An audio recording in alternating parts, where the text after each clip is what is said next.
Hello everyone, Tiantir here. Welcome to my Guild Wars stream, and we're going to be continuing the playing on Dakota Fleming here. As planned, there will be Axiom Verge later. I do want to go a little bit longer in Guild Wars today, specifically, because the spot where I'd left off in Axiom Verge was not making me happy in terms of motion sickness. So I'm going to want to limit how long I may potentially be stuck in an area, making me uncomfortable. Alright, so when last we left off, I had just finished Vizu Square and talking to Nika? Why is my brain blanking on her name? So our goal now is to go to the Wajan Bazaar. I think it would be prudent for me. I do want to keep Palm Strike around, because Palm Strike is the only elite skill I have other than Shadow Form, so it's the only elite skill I have that actually does something super useful. This character's only level 18. What I think I'm going to do generally, by the way, for this character is I'm going to play through factions all the way. Then once I finish factions, I'm probably going to dip into Nightfall to pick up the heroes there. So, like, I don't know, between Jin and Sasuke, probably Sasuke. But then, and pick up those heroes, and then head over to Tyria and play through Prophecies with those heroes in order to get them experience points, I think is what my plan's going to be. I should really add some henchmen to this party. I want a monk. Who do I have for that? Sister Tai. Sister Tai is the preferred one, I think. Yami and Sister Tai are very similar. They have almost identical skill bars, but they're not completely identical. Guy I don't think I need. Nice. I would like Eve. Eve is a blood ritual. This is one of the things about factions, is that there's a lot of let's just go with okay. Factions has a lot of variance in henchmen offered, and some henchmen are not as good as others. So, okay, where do I need to go for this? Over there. Cool, we will go over there then. I do eventually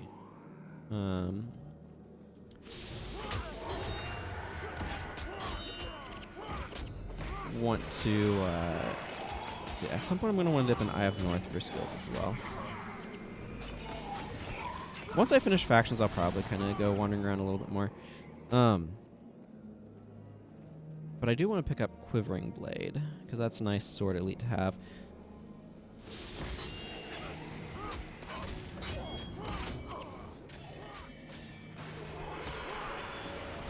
But I would like to pick up Trampling Ox, which I believe is an Eye of the North skill. It's either Eye of the North or Nightfall. I can never entirely remember which.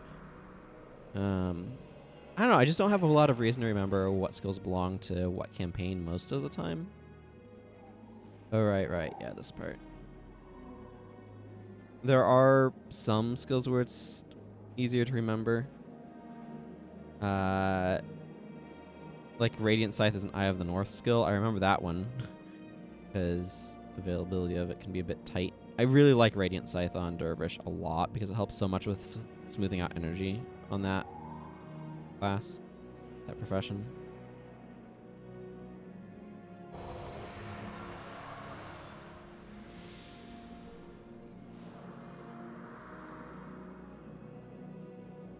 Jade Brotherhood, of course, are attempting to extort Fishmonger Vizu. Believe me, I saw the finest three-eyed salmon in all of Cantha.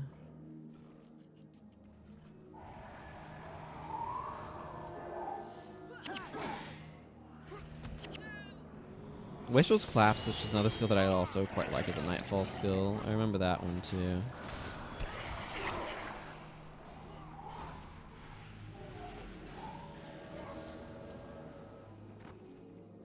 I don't think that was all of them. For some reason I recall another group coming down from the east.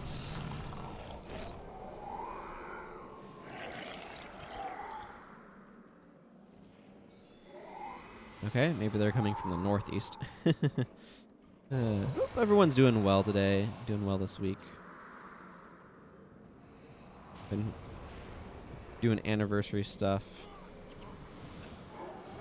I think I finished that off. This is what I intended to do last stream.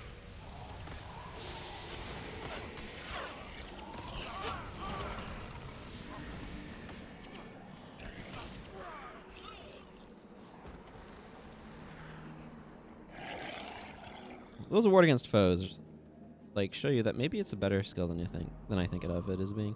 Closer to the stars. I do not wish to know. I do not know anything about the Oracle of the Mist that Nikikana told you.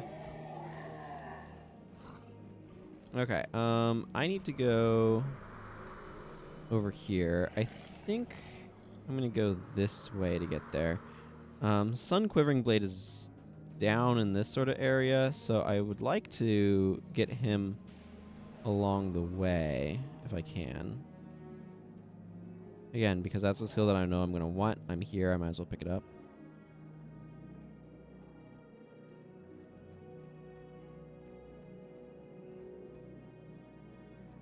Boy, I am looking forward to maybe during part of this stream I'll hop on one of my other characters and juggle stuff around in order to be able to get an equipment pack onto this one.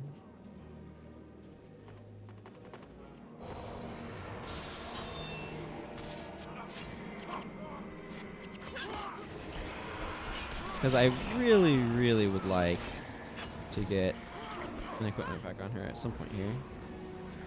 It's not imminently important. She's not got a lot of stuff in her inventory.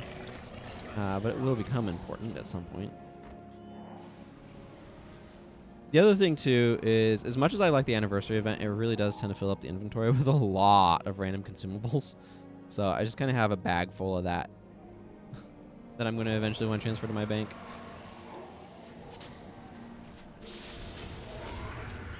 There's the spike traps. I was wondering when those are going to start hitting me.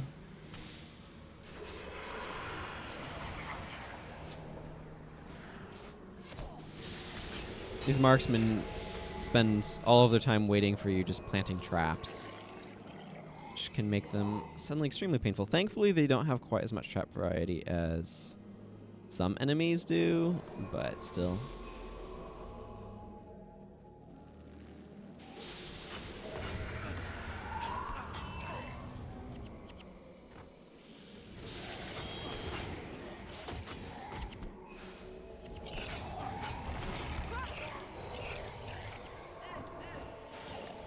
Spike Trap's knockdown is particularly annoying. And see Hard Apple Cider showing up.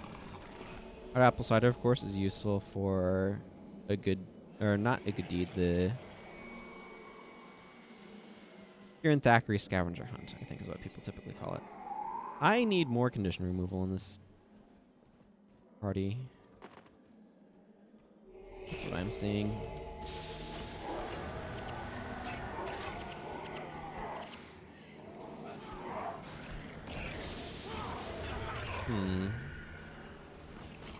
It's one of those things where typically I'd want to have Men, Body, and Soul on Parias. And the fact that I don't have that, I think, is a little bit not throwing me off exactly, but it means that I kind of would need some external source of it. Maybe I'll try to fit somebody on one of these characters. Okay, this is something as well that Factions does that's really confusing. I don't know why they changed them from Artisan to Materials. Artisans... Is it like... So the problem that I have with calling them Materials for Artisans, because in Prophecies they're called Artisans. I don't know what they call them in Nightfall. Are they even in Eye of the North? I don't know. But the problem with calling them Materials is it becomes confusing with Material Traders. I know that I initially had that confusion, or have often had that confusion. Over here in the land of Cantha. There's Sun the Quivering. This is a cool little square. This is one of those things that I really like about mining. Are these little squares with sort of the more ornate wood stuff and whatnot. And it's one of those things that I hope to see, or would hope to see in a more polished way even, or more detailed way in Guild Wars 2, but we'll see. I'm not going to play it myself, but I am curious to see Other people.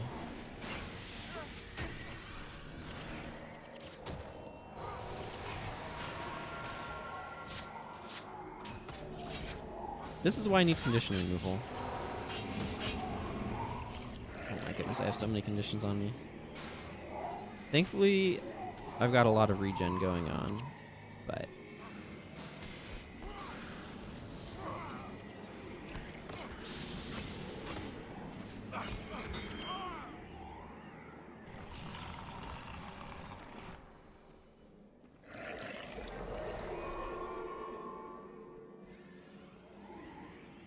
Actually give a moment for Price to regenerate his energy. That seems like it would be prudent. Mox can kind of deal with conditions a bit because of Grunt's fingers, at least.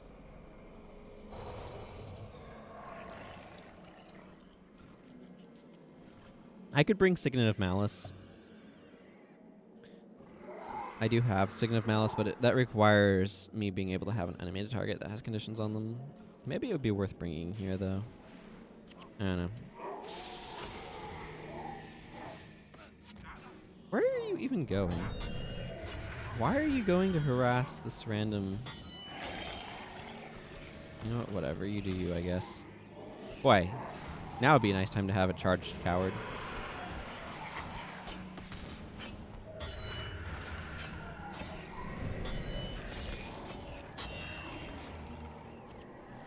There we go.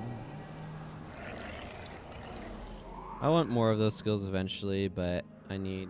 a few more skill points before I'm going to be worrying about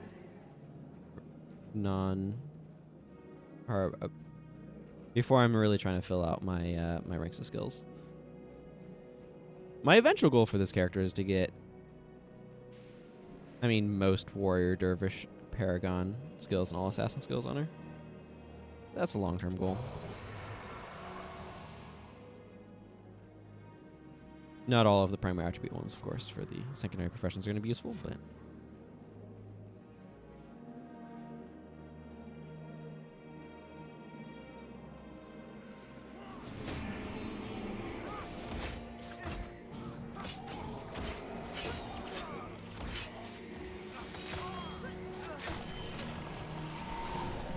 Okay. I really do like Healing Breeze. It has a lot of advantages. It's really good at keeping people topped off. The other thing that Healing Breeze is really useful for is the AI is not going to spam it as much as some stuff. Like,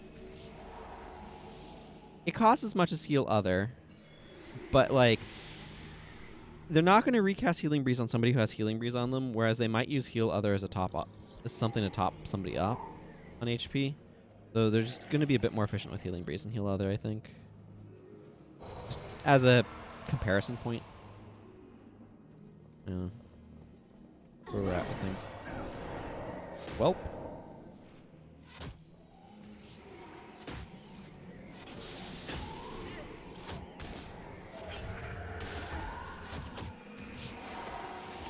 Myself back a little bit.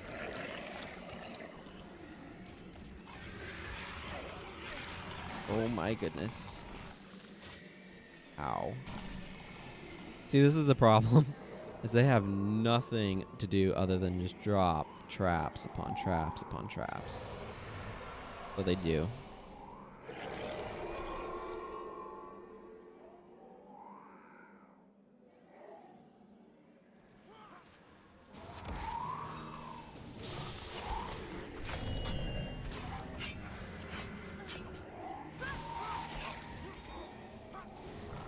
Blind, of course.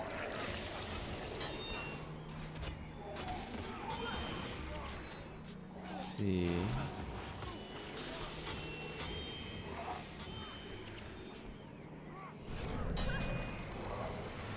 That'll make that guy a lot more vulnerable if he had flashing blades up.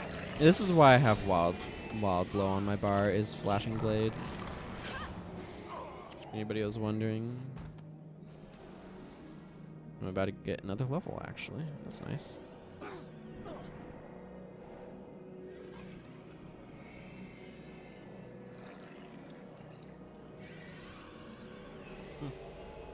Yeah, you can see Grant's fingers just ran out on Mox, and suddenly he's able to move again. He does have Mystic Healing, so he is able to help with the healing a little bit. Grant's fingers has good synergy with Martyr.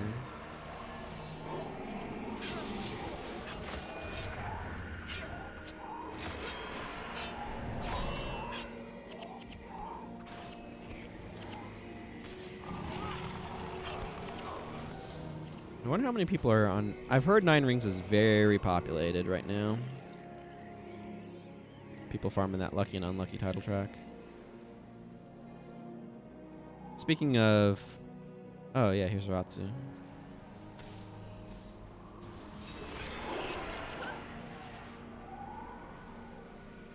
I am hesitant to want to get too far too quickly on this character during the anniversary event, because I just don't want any more proofs that then I'm like, oh, I feel like I have to do something with...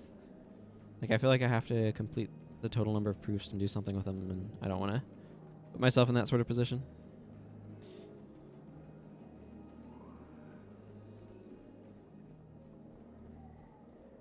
Mostly it's the...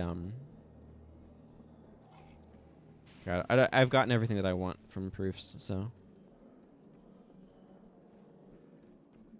Hello, Loudco.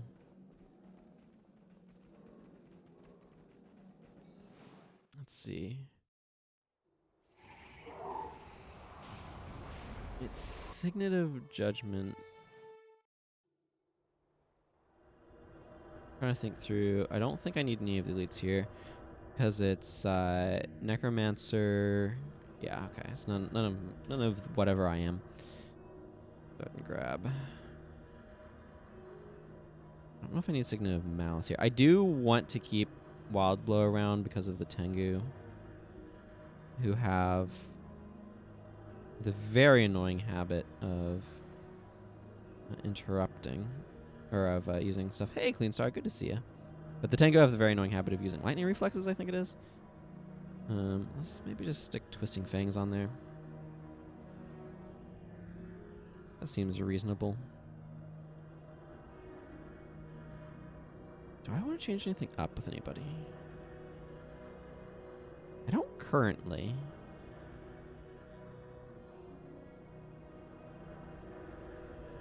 Hey, Adeptnai. Thank you. I think actually more Shadow Arts is better here.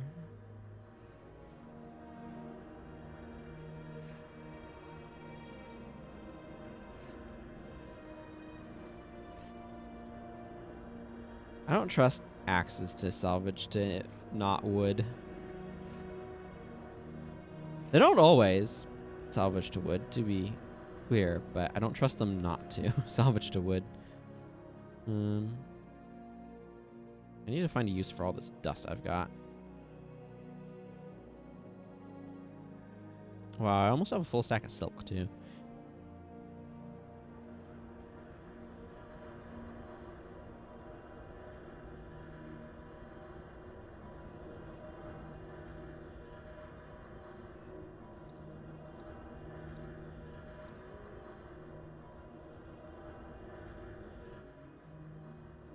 Okay.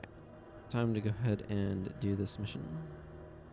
I guess this is not as good against Celestials. Do I want something different then? In that slot? Really not. You could Palm Strike into Blinding Powder. That's fun. Caltrops is also an option that I could stick it there instead of Twisting Fangs. I think I'm going to stick with it. Things as they are at the moment, but... definitely an option to consider. Yeah, then we have this whole preamble part. I always do the same order of going from like Kaijudan to Huangxing to Tamu to Haiji. Technically you can do them in whatever order you want, but that's always the one that I've done, so it's kind of what I'm used to.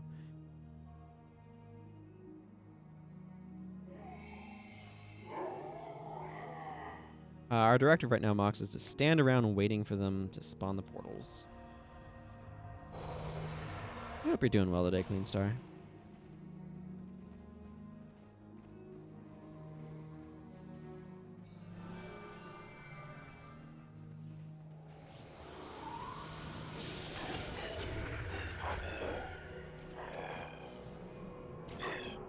Yeah, these are the guys that like lightning's reflex.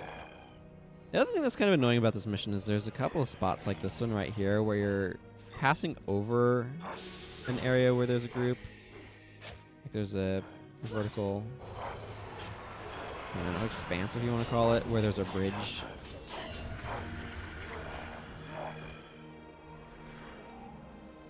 Kind of annoying.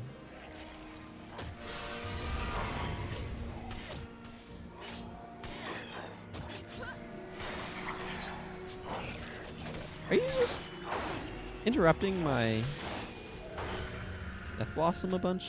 Is that what's happening here? This seems to be what's happening here.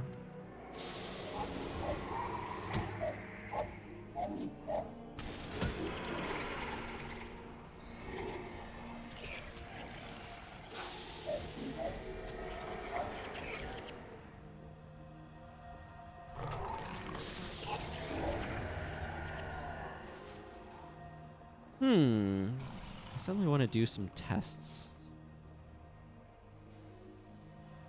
I want to test to see how if Python Noodle has any interaction with Zealot's Fire.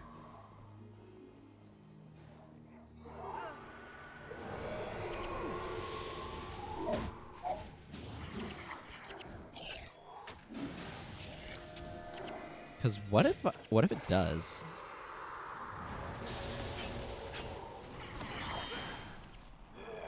I have no idea. We're going to be getting knocked down a lot here.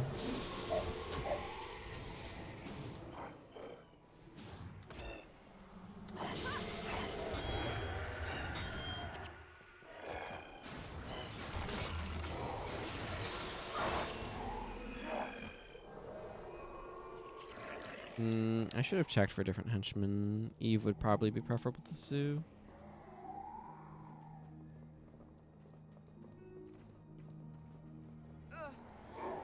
I'm not used to having to think about what henchmen are available in an area.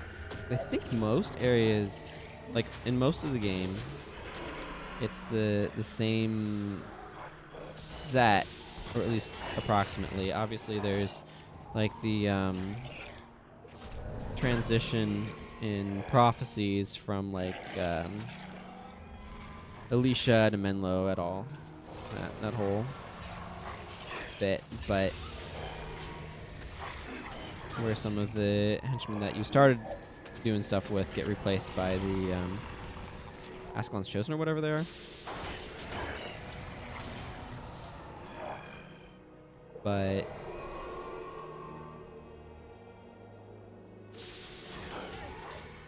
the for the most part, like the henchmen are going to be the same.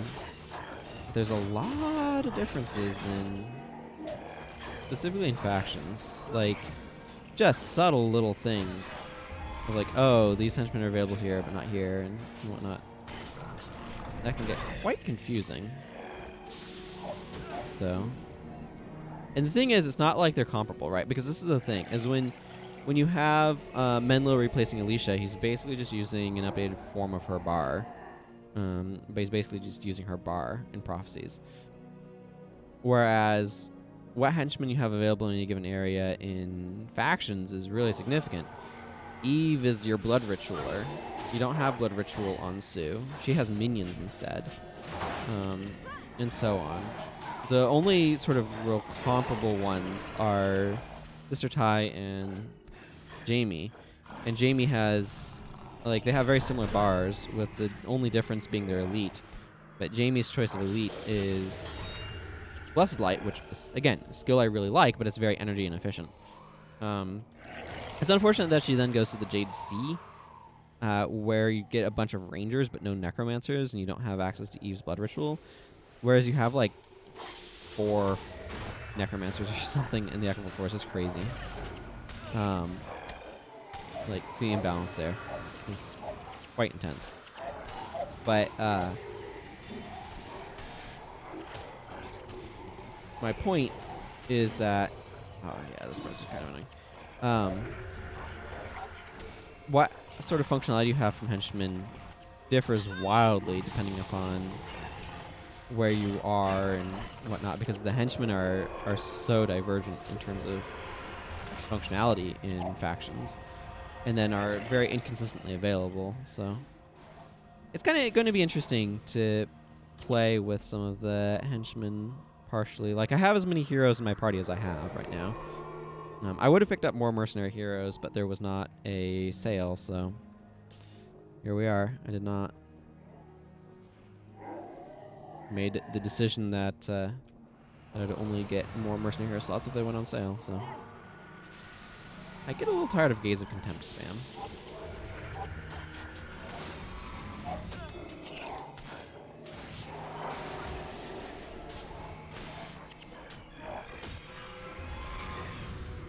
I kind of wish that there's skills that, or more skills and more professions that cared about having a weapon skill on you. These guys like to use Balanced Stance, which cancels out critical hits. It's not the most dire thing, but it is notable. Bad for my energy. Has like 50% uptime at best, but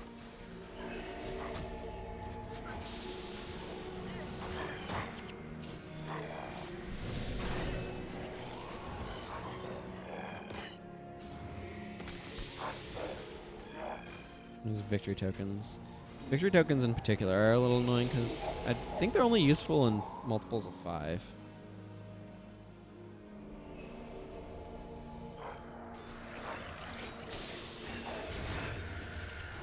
Like, beyond that, they're not, as I recall anyway. I'll need to do something with that short bow at some point here. I've got a number of weapons, though, that need mods. It's hardly anything new. Thank you, Mox.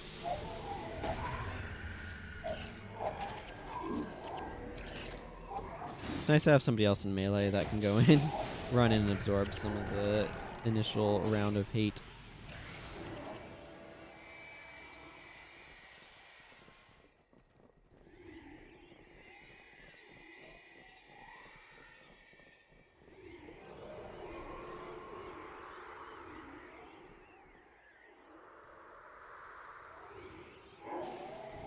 It's important to stay hydrated. I start feeling really crummy if I don't stay hydrated enough.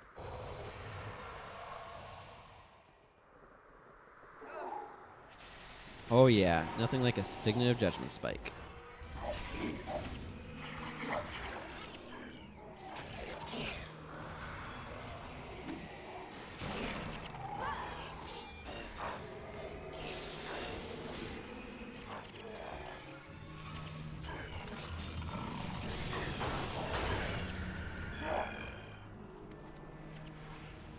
We're actually approaching the 1-year anniversary of the start of the slow playthrough as well. So that's kind of exciting. I've been wondering what to do because I started for those who don't know, I started the slow playthrough of Prophecies. So those are the slow/lore focused playthroughs on my birthday last year. So we're approaching my birthday again in a week this year. So I'm not quite sure. I kind of want to do some sort of special thing for it because it's a stream day. I want to do some sort of special stream thing for it, but I'm not entirely sure what yet.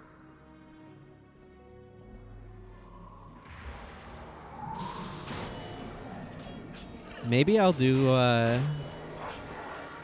thoughts from the slow playthrough, maybe? I'm not sure. I've been trying to figure out what seems like would be a fun thing to do.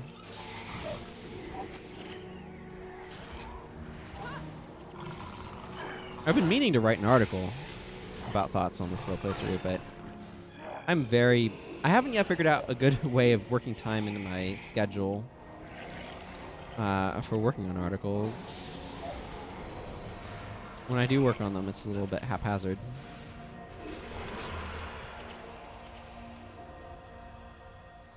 My schedule being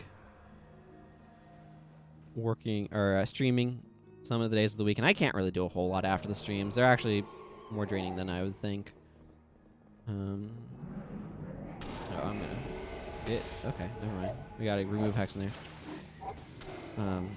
And then I'm working on the game I'm making. Psychopomps Are Missing is the tentative title. Otherwise, and then I have church on Sunday. A lot of church stuff, so don't have a whole lot of great time in my schedule for it, especially if I want a day of like not worrying about responsibilities. I don't know. Trying to figure it out. Anyway, that's just me rambling. I don't have a whole lot to say about Nahpui Quarter. I wish that they'd better set up that we wanted to be able to go. What about the bonus mission pack? I worked a lot of the bonus mission pack stuff into the... I'm not sure what you mean by that contextually. I worked a lot of it into the slow playthrough, if I remember correctly. Don't remember if I did every part. I know I did Togo's part. I might not have done Trios's. Yeah, no, I think it Winds of Change. I think I worked in Togo's part in Winds of Change.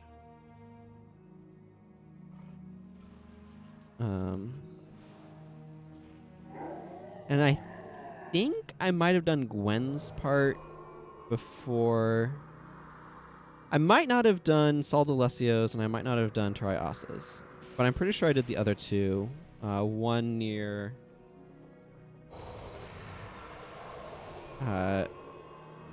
Togo's in Winds of Change. And...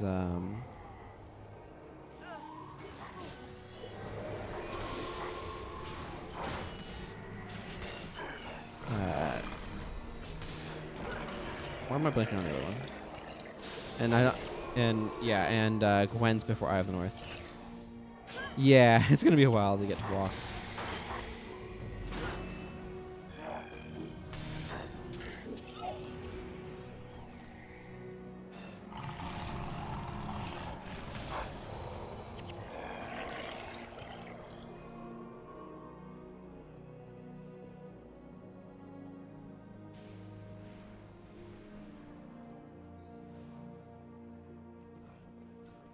But yeah, I liked the slow playthrough. That was a really good exercise. I still feel like I got the most out of the prophecies part.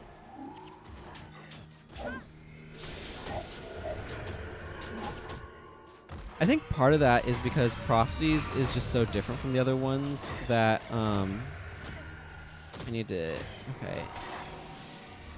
I wish there was a few more shadow steps. I wish there was like a shadow step back and then attacks against you miss for like 3 seconds or something like that instead of a heal.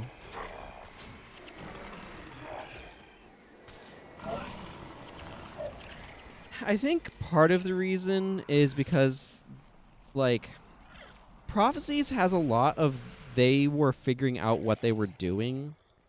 Like first of all, Prophecies had like 5 years of development time. And then they had the tech and everything in place. So factions and Nightfall and Eye of the North just went more quickly. So they spent less time on them. And I think that leads to a... I'm not sure if shallower experience is the right term, but it leads to a more formulaic experience.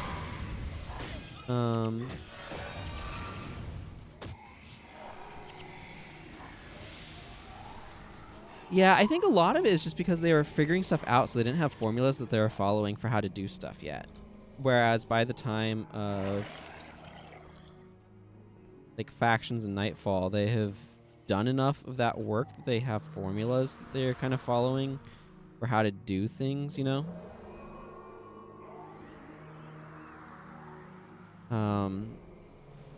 So like, I'm gonna immediately have that get stripped out, aren't I? In in Nightfall, in factions, for example, you don't have these weird collector weapons that you're running into. As just one example. Whereas, and like you kind of didn't through later parts of Prophecies either, but early on in Ascalon, you have all these weird collector weapons. And then just there's a lot of like, okay, I'm noticing this for the first time, which I like goes down because you see it repeated. So for example, in Prophecies, there's going to be a lot of stuff where it's like, okay, I'm noticing how they're using quests, for example. And it's less notable when they return using quests that way versus the first time. At least that was kind of my memory of things. But I think that there's more than that. It's weird because like Prophecies is, I think, aside from Guild Wars Beyond, I think it's the shortest one. Granted, a bunch of that the North is dungeons, but still. Okay, I'm really kind of wanting to take down Lou.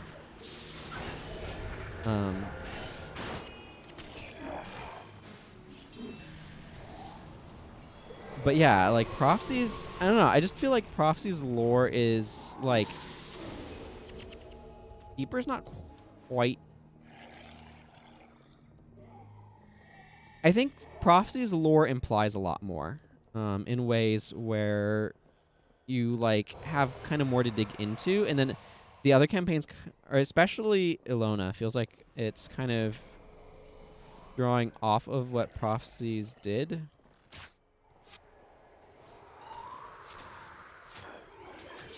To some extent. You know what I mean? Like, Plawajoko is name dropped in Prophecies and then actually gets explored in Nightfall.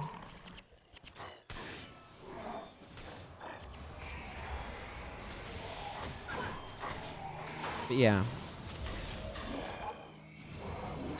I think part of it too is that like Prophecies also is just weirdly loaded in terms of the positioning of its stuff, to where with Prophecies there's a lot of like wishing it had more stuff going on.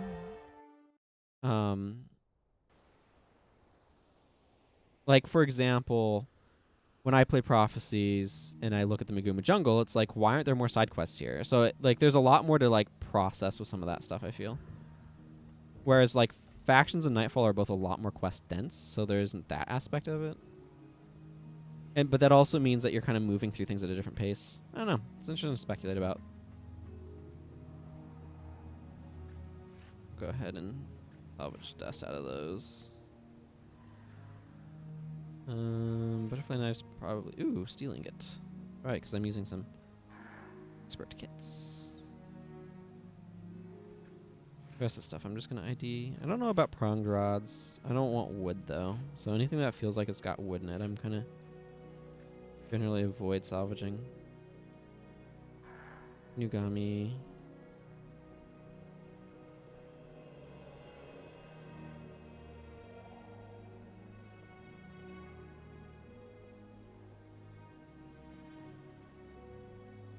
But I know what you mean. I do feel like the Prophecies one had, like, was more intrinsically interesting somehow.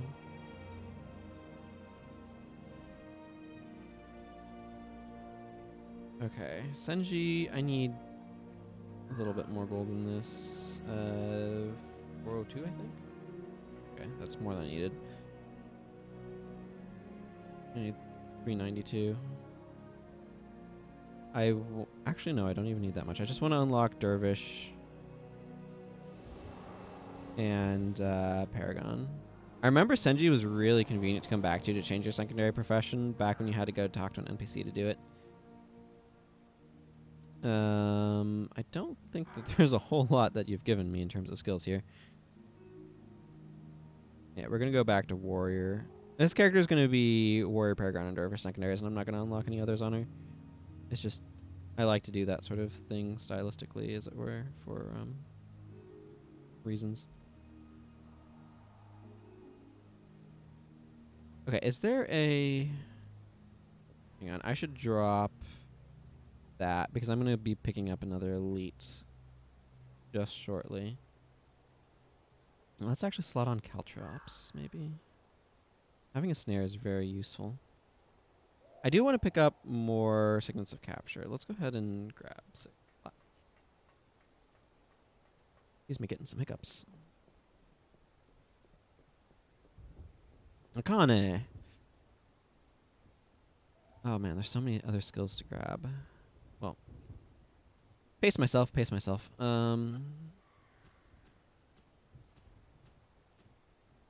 There we go. 6 Signets of Capture. I kind of wish that they had made the progression of skill costs just a little bit shallower. I think it gets up to platinum very quickly. Part of it, though, is I think it's a little bit calibrated around the needs of... Unseen Fury is nice to pick up here. And Viper's Defense. I think is calibrated a little bit around Prophecies, because Prophecies has a very different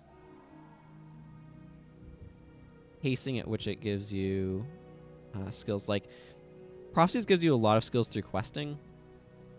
And so I think a lot of the costs and stuff for getting skills is based on that, rather than what would actually be good from these games, or for the rest of the games. It's one of those weird things where, like, Prophecies did a lot of great stuff for Prophecies that then just translated to being terrible for the rest of the games. That they just weren't, like, they didn't know, as it were.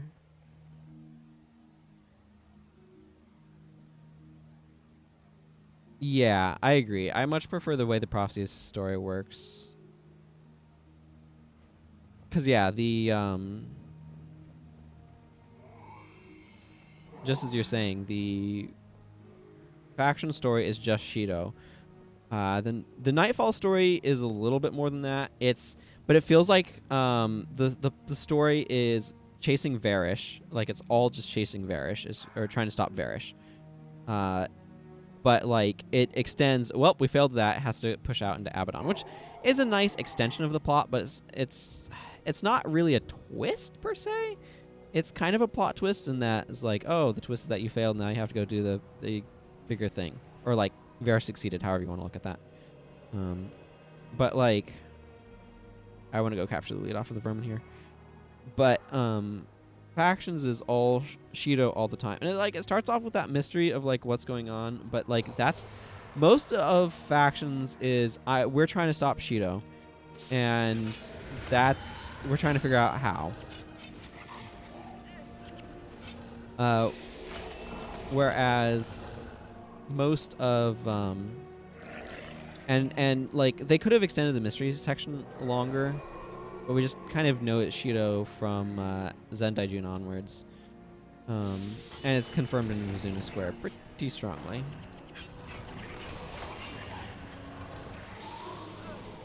So I personally would have really liked to have seen a more diverse plot. And I much prefer the Prophecies plot, where it's like... It's less... I don't know what the right word here is. Like, it knows what it's more wandery because it's following a set of characters. Like, it's got the overarching plot of the Flameseeker Prophecies and everything kind of around that, which the steering plays a part in. But, like,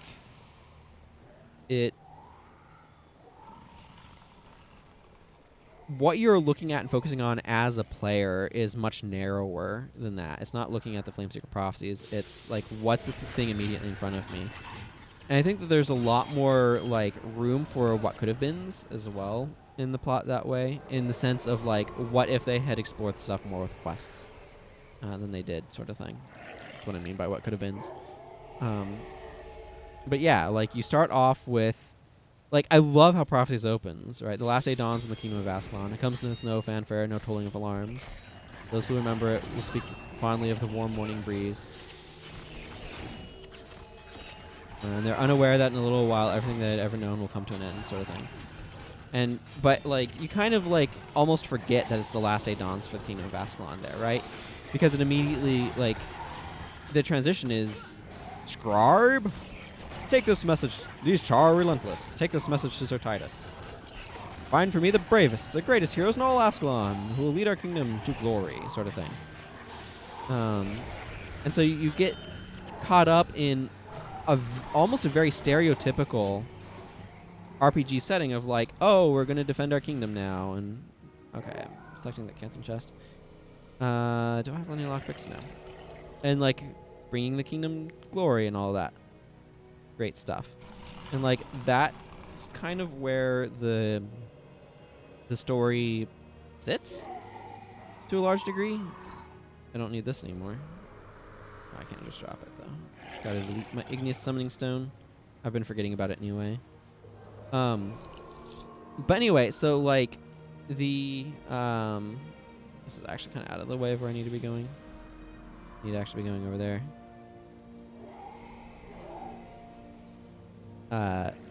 But like it starts off in a way that kind of like primes you to be like, oh, we're gonna go on this grand adventure, protecting Ascalon from the Char that are relentless. And then boom, searing. And it's just like, oh, things just got real. Like this is not what I thought it was gonna be. And like that's such a poignant moment where it just suddenly like takes the highfalutin fantasy and then just suddenly just slaps it around, and oh, it's so powerful. And I love what they did with that so much. Let's see. I think I actually want to be over there. But you're still kind of like, okay, we're just trying to keep our people alive now because we got wrecked by the Char. And like the world seems a lot bigger, a lot scarier and everything once you go to the post-searing, and it's just such an incredible... I love that transition so much. As you can maybe tell by my gushing about it even now.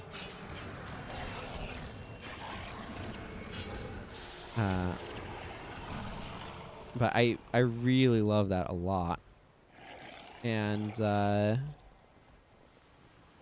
we go from that to...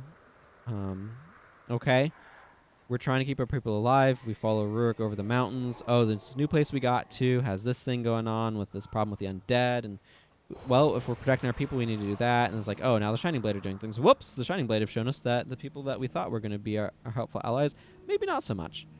You know? And so it's just like this whole like series of things leading us around.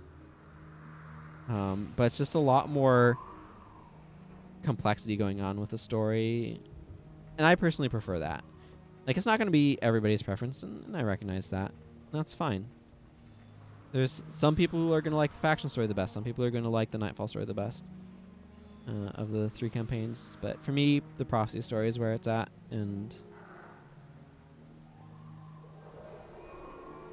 that's just kind of how it is, you know? It does the sort of things I like in storytelling better.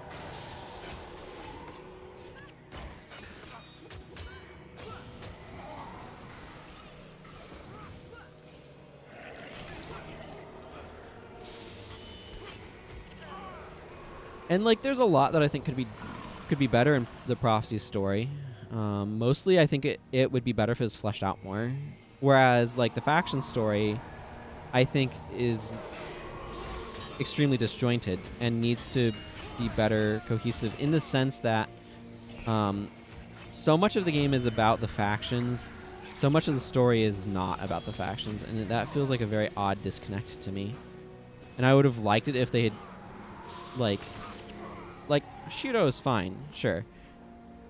I would have liked it if they had focused the story more on the factions of the Luxons and the Kurziks than they ended up doing. Because so much of the game is focused on them.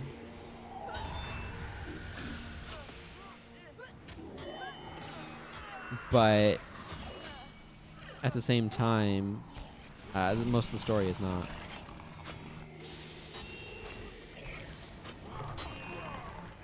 And like, for me personally, the Nightfall story,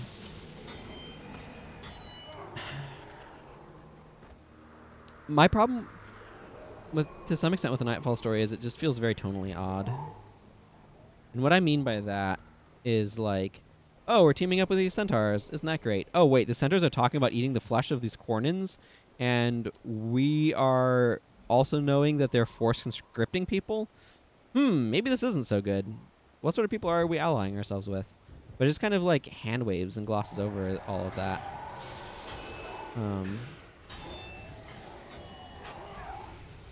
To where it kind of feels like, it just feels like Saturday morning cartoon in a lot of its structure to me. Like Varish is just so obviously evil. And to some extent, factions and oh, that's a good thought. Factions and Nightfall both have their story, like they have an antagonist whose motivations are incredibly important to what's actually going on in the story, but that are not really explored very well. We don't really have a good explanation for why Shido is doing what Shido is doing. And same with Varish. Like, what's going on with Varish? We need her character explored a lot more, too. Prophecies, on the other hand, is dealing with groups on the enemy side more often than individuals. So, like, what's going on with the White Mantle, for example? Well, they're kind of a group, right? And while they have a leader in the form of Confessor Dorian and the High Council, they're more of a group. And so, like, group motivations tends to be able to be shallower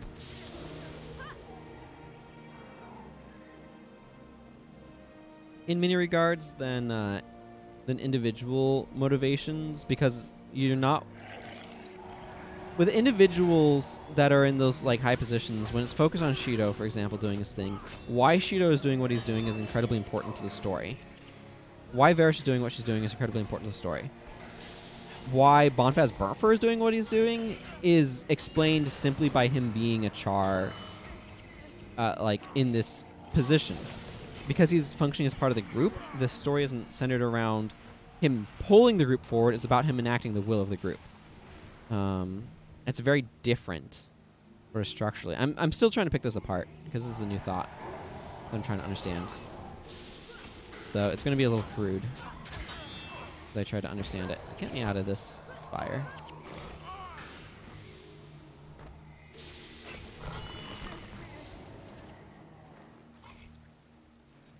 I guess salvaging cloth has some use to me at this point.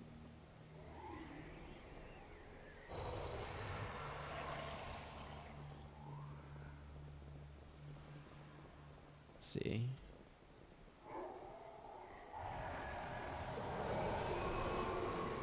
I think this is the highest priority.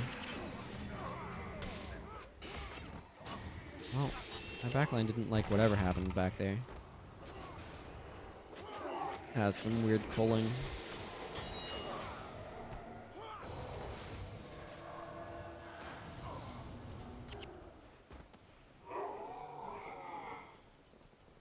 Yeah, 'cause like it's easier to understand why somebody's following along with an institution that already exists than it is to try to figure out why they're instituting something new. Does that make sense? I think that's where the thought kind of lands. Like, the idea that the Char are trying to reclaim, and this is why the Stone Summit kind of fell a little flat for me, because it seems that they're being led charismatically by Dagnar Stonepate. So what's Dagnar Stonepate's motivation becomes important for the Stone Summit's motivation as a whole, and like how that organization gets started when it's presented as something new. Whereas when the White Mantle presented to us is like the institution that exists and is kind of exerting power, and you can understand the conflict of relationships group-wise, where you have like them following these their gods of the Mersat versus the conflict with like the 5 true gods, as we would call them, but to them it'd be the 5 false gods, right? Like there's an inherent what's the term that I'd want here? Like it's easier to understand the sort of dynamics between groups versus the dynamics within an individual, which are more significant. But you can understand that when somebody is part of a group, their behavior in relation to that group. Does that all make sense? Making sense to me, but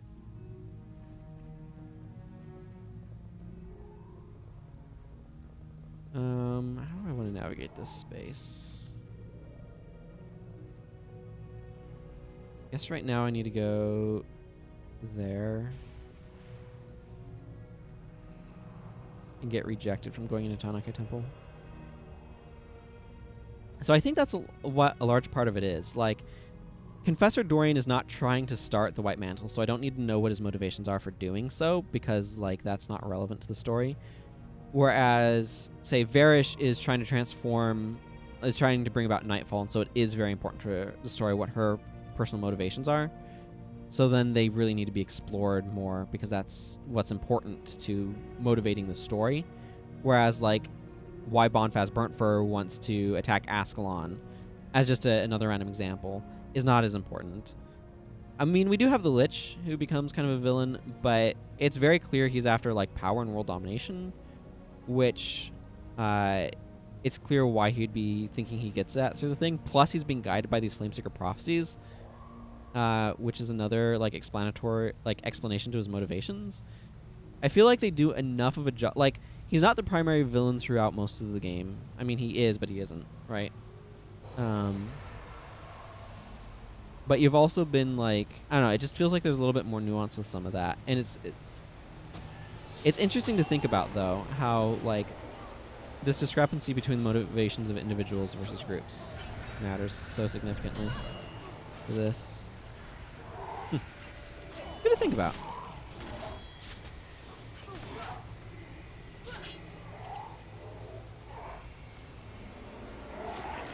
Good to think about. I'll have to think about that some more over time here. But, ooh. Did I get a Prodigy's insignia? I did! I got Prodigy's and Minor Vigor. Very good. Very good. One of those is worth substantially more than the other, but very good nonetheless. This is probably about as... I'm not sure if there's a more valuable minor rune, but this one's a real good one.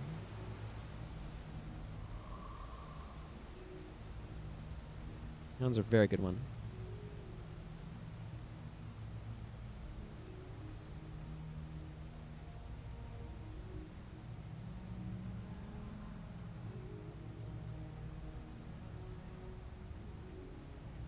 Who builds a sewer around what is an incredibly important temple?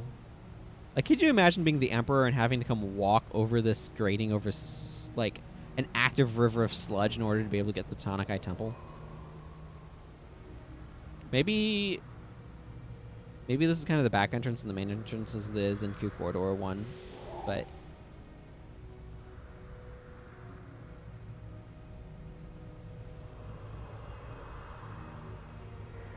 Hey, Brother Menlo.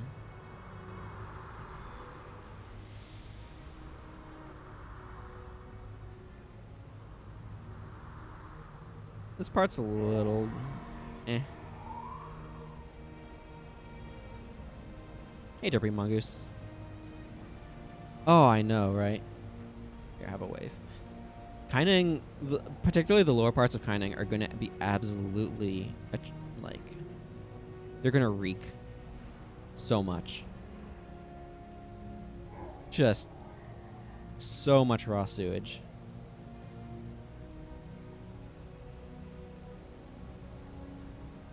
Just canals of raw sewage. It is disgusting. By the way, Brother Menlo's attempting to attract my attention. This is extremely unnecessary, but... Where is Brother Menlo? Back there. Okay, I'm gonna wait for Brother Menlo to catch up.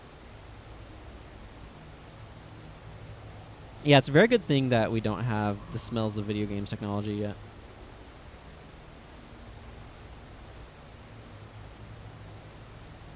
There are some areas that would be probably pretty nice to smell. I bet Xingji's open fields smell really nice. With all the flowers and things.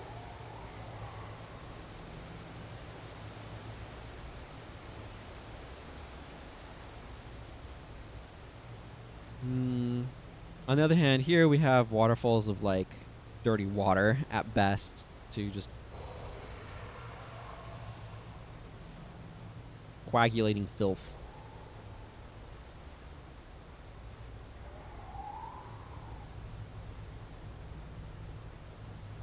You know, it might be prudent to just take these afflicted down now.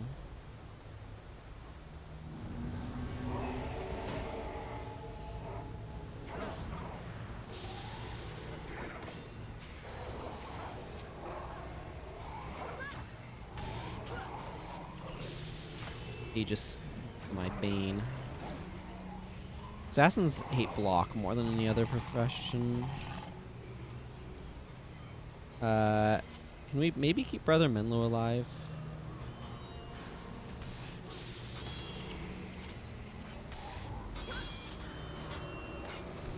Thank you.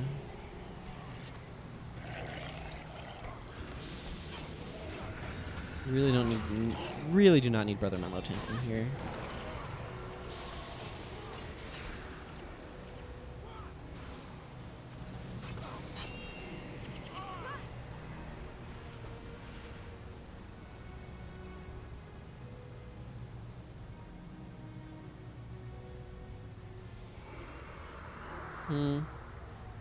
Actually, it's probably better to go around the outside edge here rather than through there.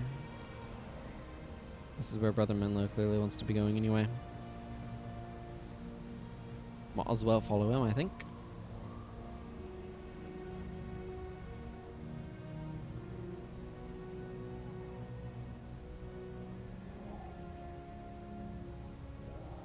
Oh, now he's hobbling along. All right. Whatever. We can just... Whenever you catch up, Brother Menlo. It's fine. Is fine.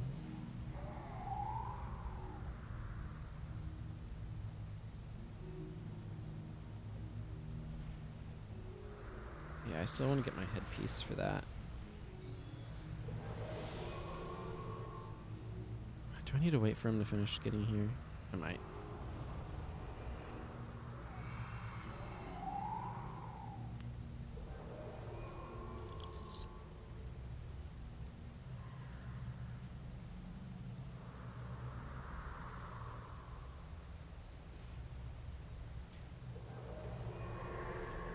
Let's go a little bit further forward. If I need to drag Brother Menlo forward. He's stopping to heal minions.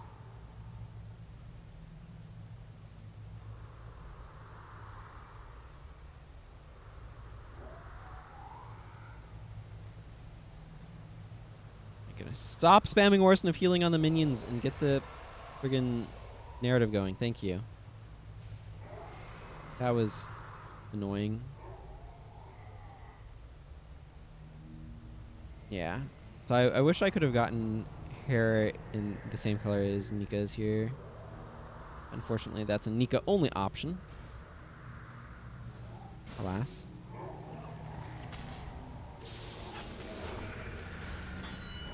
I really don't need this open right now.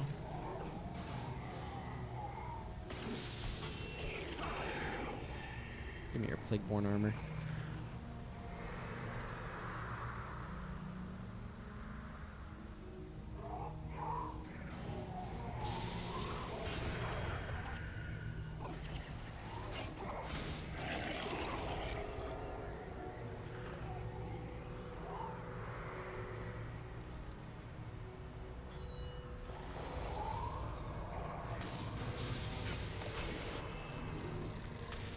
Excuse me.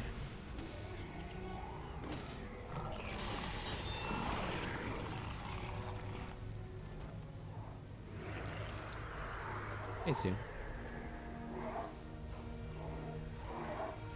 Ray of Judgment. An excellent counter to minions.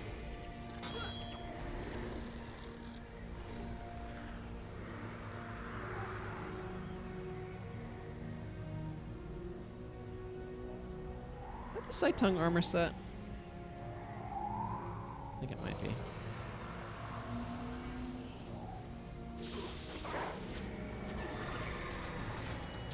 Don't mind me, just waiting for blinds to wear off. Oh hey, got removed by something. That's nice. I don't know. By whom? Oh, yeah. Sister Tai. Sister Tai can remove conditionings. Just, albeit slowly. This is a snare, and then they take damage if they have condition. Yeah, okay.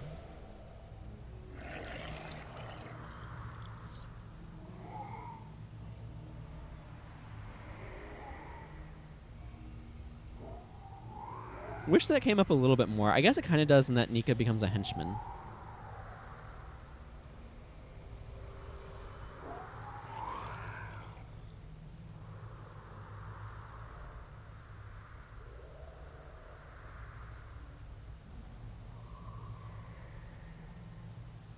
I will say, and this is a little bit of a conundrum, but frankly, okay, so let me get the first thought out.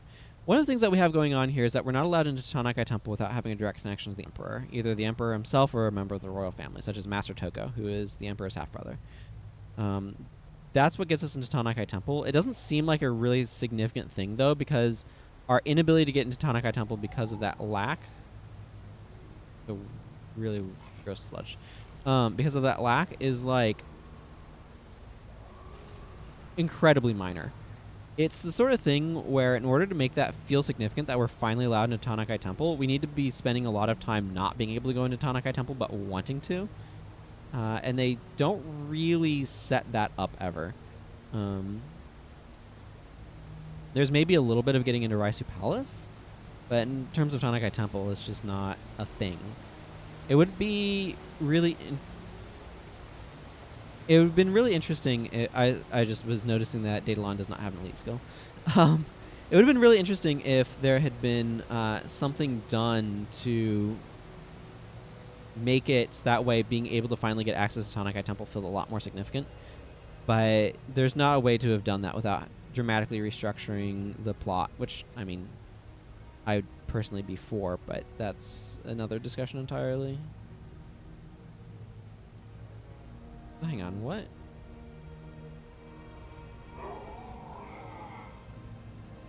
I could at bare minimum give him Melissa's aura overload. Yeah, I don't really need psychic distraction. I don't have a whole lot of monk stuff. That's fine. I think once I get into Tahnnakai Temple, I might take a quick interlude just to check to see if there's any synergy between Pious Renewal and Zealot's Fire. Because I'm genuinely kind of curious about that. So I kind of want to go test that on one of my dervishes.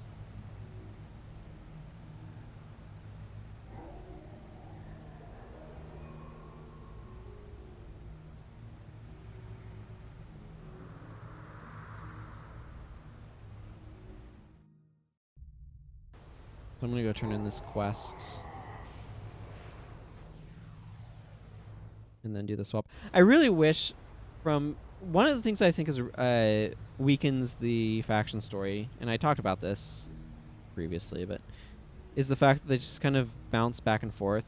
Or like your next goal is always like what they focus on. They don't like give you a longer term goal. So like it would have been nice if in Vizuna Square, Master Togo had been like, hey, we need to talk to... we should go talk to the spirit of Vizu in Tahnnakai Temple. Also, we can't interact with Shiro. You know what would be able to help with both of these things? Becoming Ueno Su. So if we become Ueno Su, then we can go... Then we can actually see Shiro. He's not going to be able to hide from us anymore.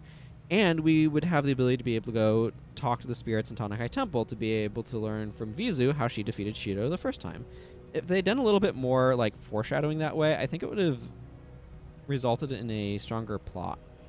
I'm going to drop this character off in Imperial Isle. I want to do some stuff here, but like I said, I want to go test that thing that I was thinking about. So I'm going to do that. Yeah.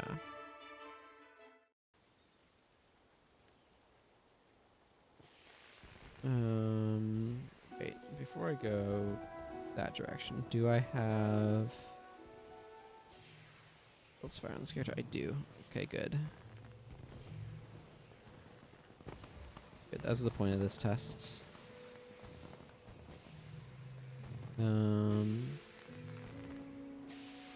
I just want to see if casting Pious Renewal triggers Zealot's Fire or not. I have no idea. I have no idea. I imagine using Dwayna's Touch will, but the other ones I'm not sure. Actually, while I'm here, I'm going to grab the Zaishin. What is the bounty right now? Commander Wally? I mean, I guess.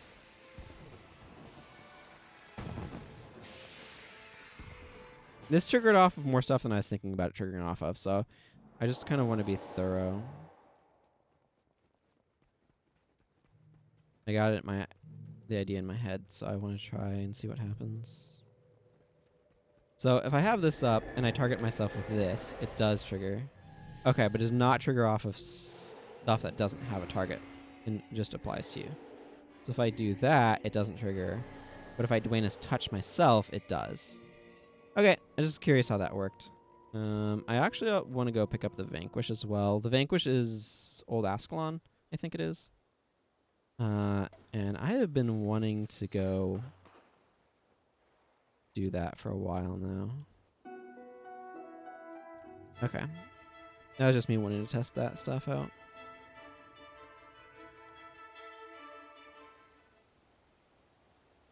Actually, I kind of want to pick these up on her as well. Well, I can't embark Beach.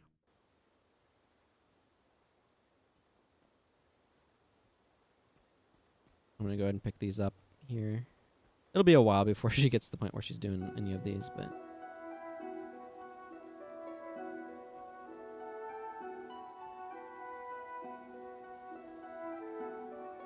Okay. Back to Imperial Isle, please.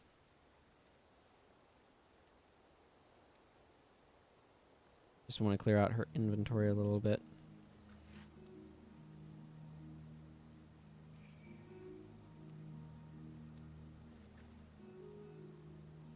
Yeah, I might as well salvage these. A little bit more cloth isn't bad. Because I'll probably need more of it for some of the armors I want to get her.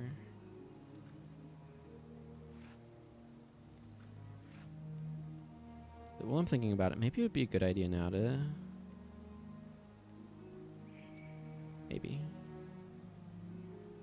To get the equipment pack stuff sorted. What's Minor Vigor at right now? 1.3. Wow.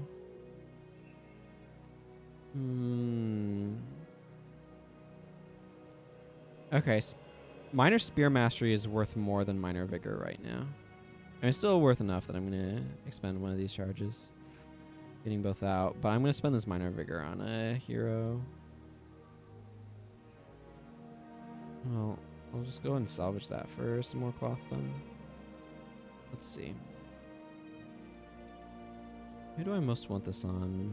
Let's give it to Daedalon. I don't care for prodigies. I'd rather have Radiant on him anyway. Oh, actually, while I'm here, I do want Superior Dagger Mastery for myself.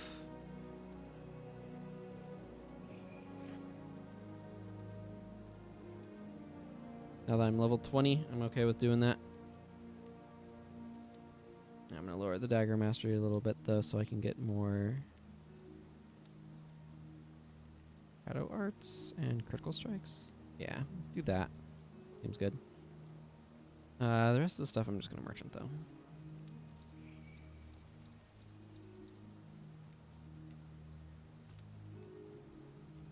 Grabbing that because I'm just about needing it.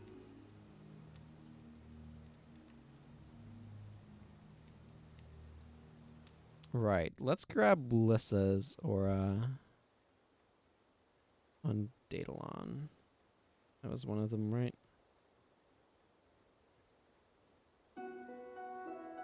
Yes, Lissa's aura. I think I prefer that over Power Leech.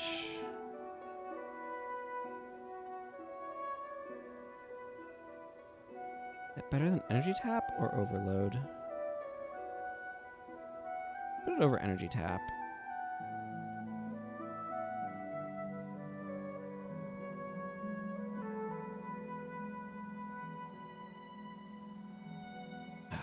Do I want to go from here?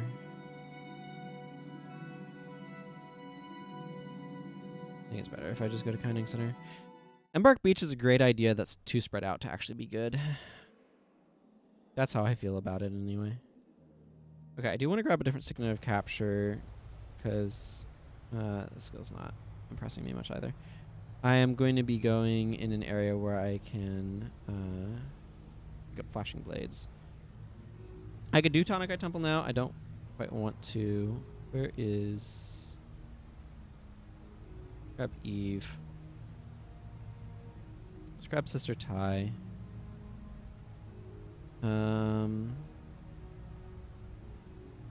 That'll work.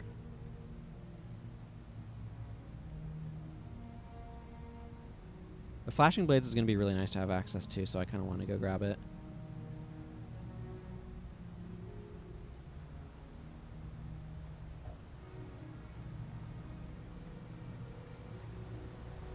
Which I can do off of Lieu of the Knives down this way. In general, I want to do a few more of the quests that I have anyway. I'll probably just work my way down to Nahpui Keep, grabbing flashing blades along the way.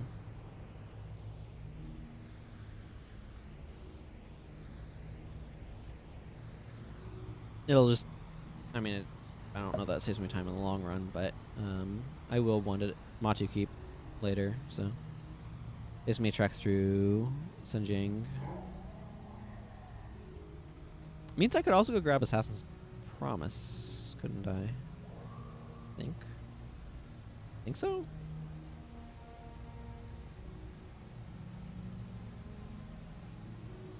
I think I can leave and go grab that.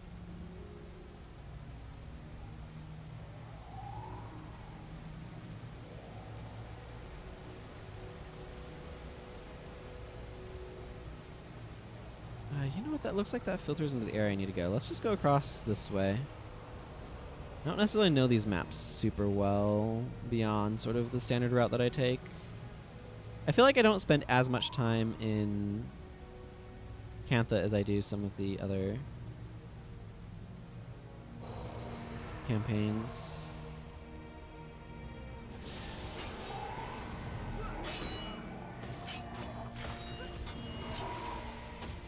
Despite winds of change. I should really... Well, part of it is I just don't have access to a lot of monk skills yet.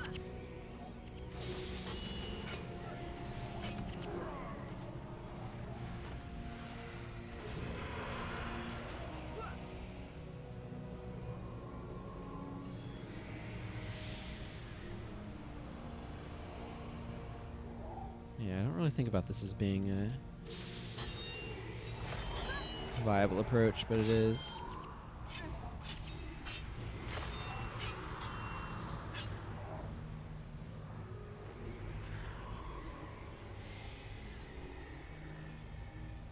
Okay, Lieu is down there, so I need to walk around and get down there.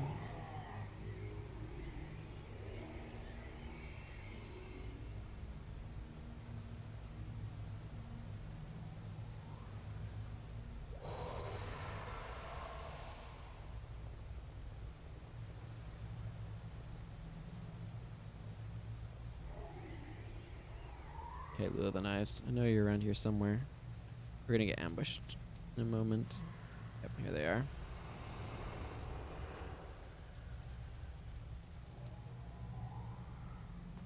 After a moment, Lieu drops down and spawns in the sludge.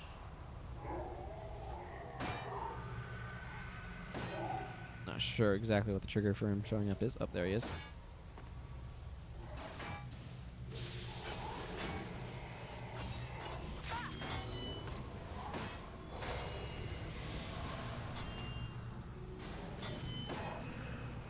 There we go. Now I can pick up myself some flashing blades.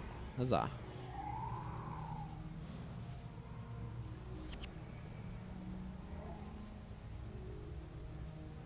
Flashing blades, of course, will be very useful for helping to keep myself alive. What with the block chance and all that. Cool. Want to favor stuff a little bit more towards dagger mastery with it, but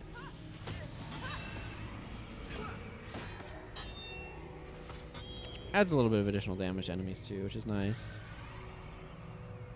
Okay, let's go ahead and continue on to Nahpui Keep, which is down this direction-ish.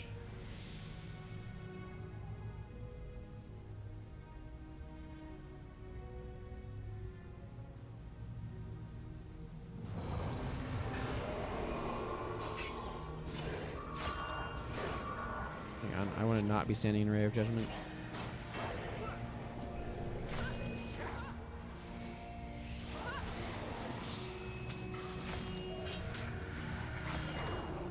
Ow.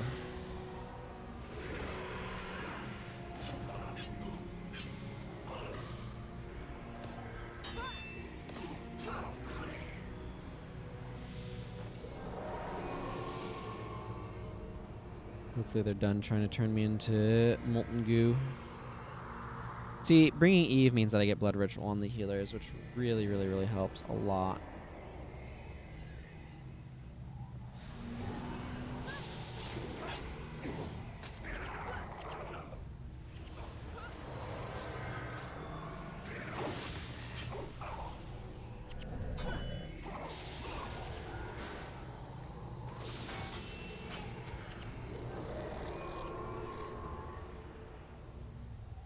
It's interesting how Prius gains energy when he summons the Ashes of Mighty of his Horizon, but that's plus 30 maximum energy, which is quite a lot.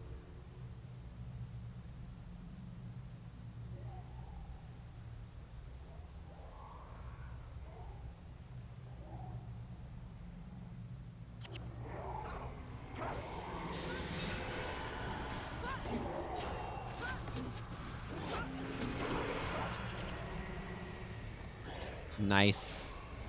As Dervish doing Dervish things there for you. Hitting all enemies at once, just Dervish things. That's all. Just Dervish things.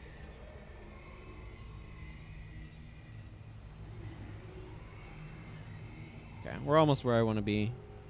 Gotta make my way through this route first, but then it'll be there.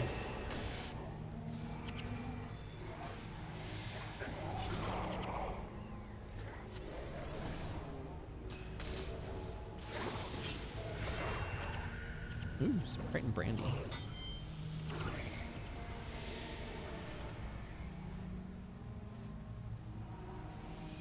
Good for consumption titles, I suppose, this sort of time.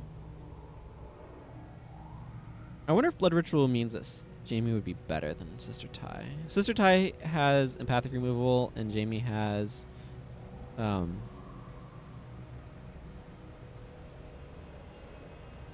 Blessed Light, which do very similar things. They remove a hex condition and do some healing, but otherwise they can actually be quite different. You know, I'm just going to go ahead and grab this quest. Undercity is a heck of a lot easier to get to as a local, because you can go to Vizu Square Local Quarter to get to the Undercity. It's very convenient. Hello, Nahpui Keep. Actually, I think I'm going to rearrange my attributes slightly. Less critical strikes, slightly more dagger mastery. That gets me up to the full 30 seconds on that. I'm going to go grab Assassin's Promise, which is just outside. You can't actually have Jamie as a henchman here, by the way, because she needs to be here for a quest, as a quest NPC. So that's a little awkward. This guy makes some useful gear. Oh, 15 over 50. Very nice, very nice. Yeah. Notably, this guy makes caster weapons with the Seize the Day type mods in them, so that's very handy if you want high energy sets. Not necessarily always everything that I'd want from one of those, but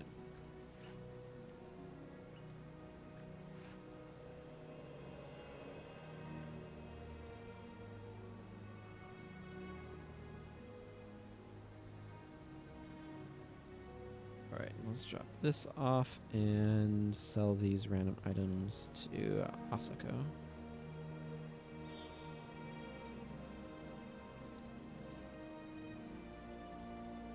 Maybe I won't worry about trying to avoid getting proofs. And we'll just get proofs and then...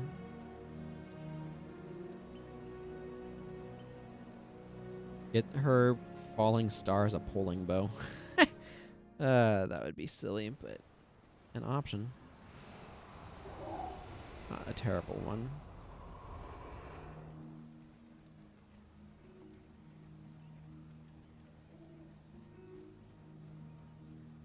The boss I'm looking for is just over here.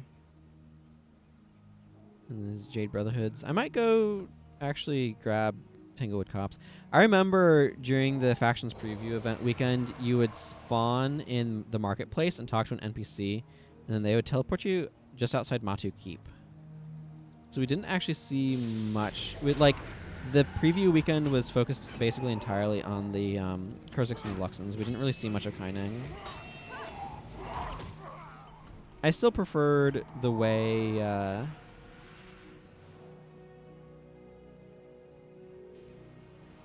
things worked then in Alliance battles, where it's just enter as you wished, rather than having to form groups of 3 or groups of 4.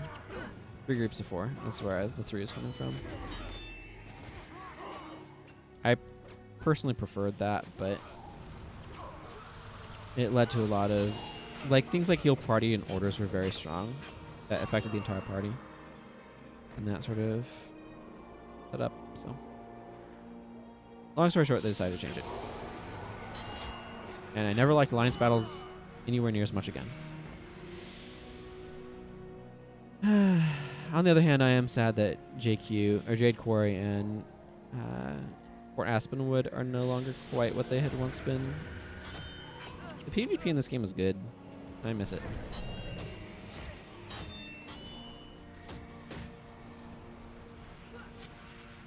During its heyday.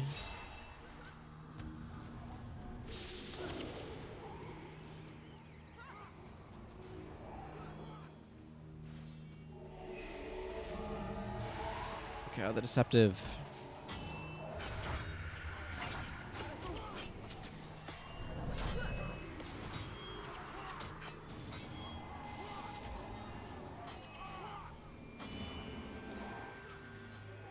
Yeah, gaining skill point. Excellent.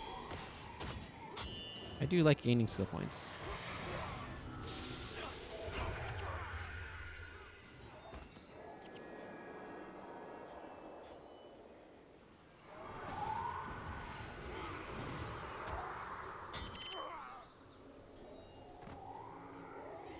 Yeah, I like that there's an Ampha and Jade Brotherhood over there that fight each other. Okay, let's go ahead and hit up Tanglewood Copse.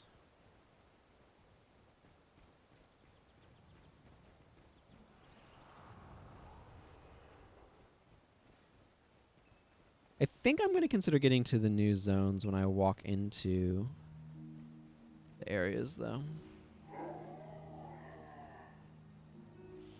For the purposes of getting more skills for the Booster League.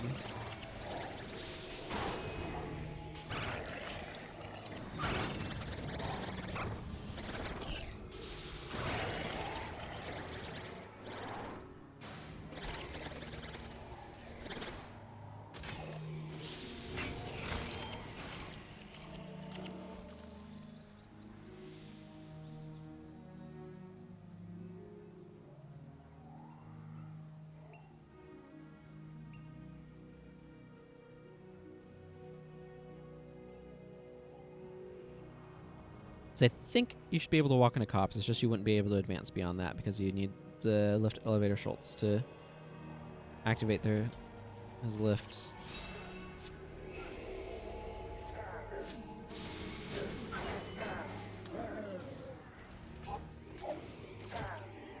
Which he does not do without the quest to advance.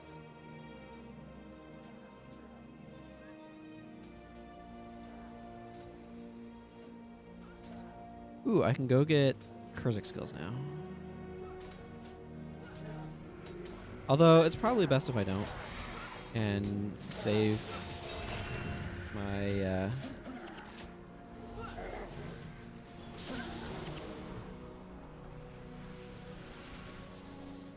my faction so I can speed up the befriending the Kurzik's quest. I think I'm probably going to do that. Almost got some useful mods on it.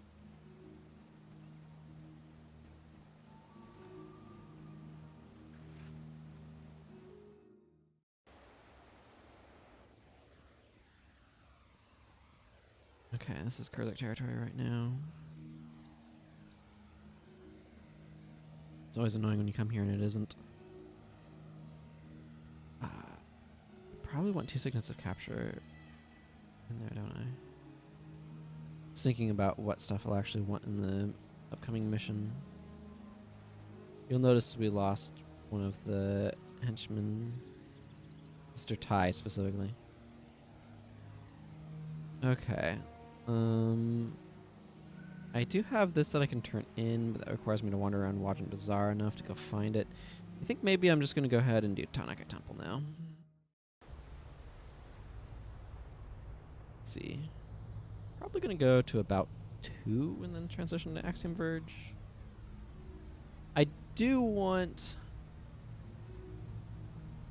I want the warrior skill that you get here. The assassin one is, if I recall correctly, not amazing. I think it's one of the ones I like never use. Come on, Mickey, you can get... Whoop.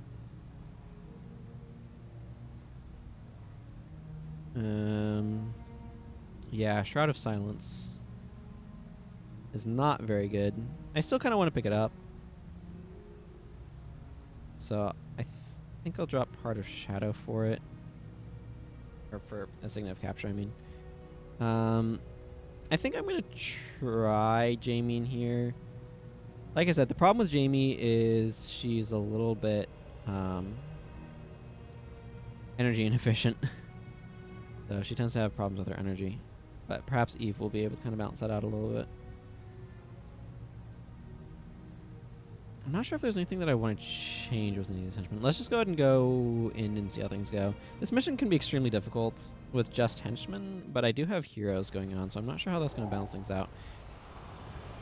Brother Menlo does also function as an additional healer, so that's always very helpful.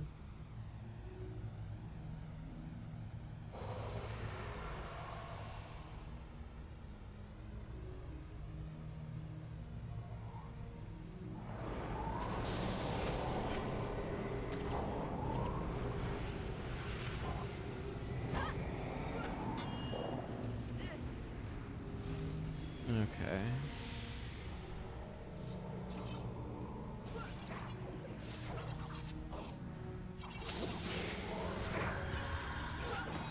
The advantage of Jamie, she's going to be able to get rid of conditions more readily. Emphasis on more.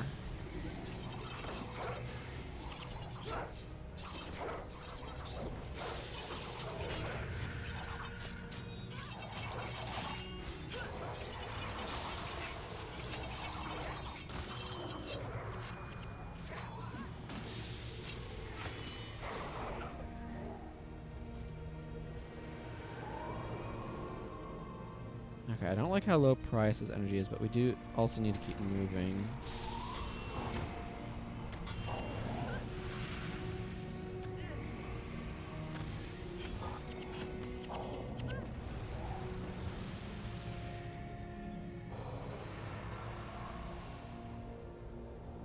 I'm gonna wait here a moment to let Price regenerate some energy. His energy is just too low for me to be comfortable with it there.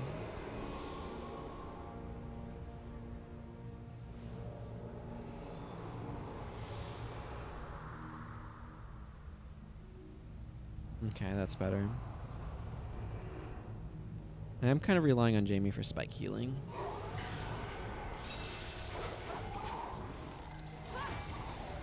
Just gonna auto attack at these guys for a little bit. I like to take out this side first. Guess I didn't really need Wild Blow now that I think about it.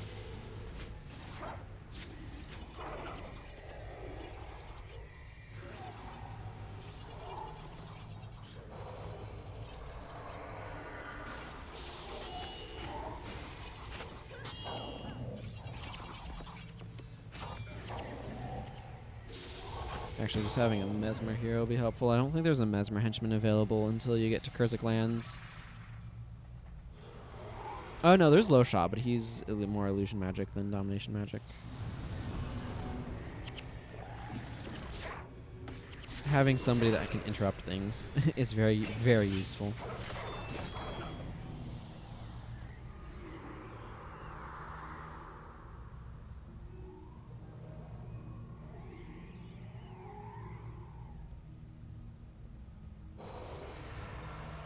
It's like the fact that Shido can do this sort of stuff seems like he's really powerful. I don't know. Shido's motivations are still just very confusing to me.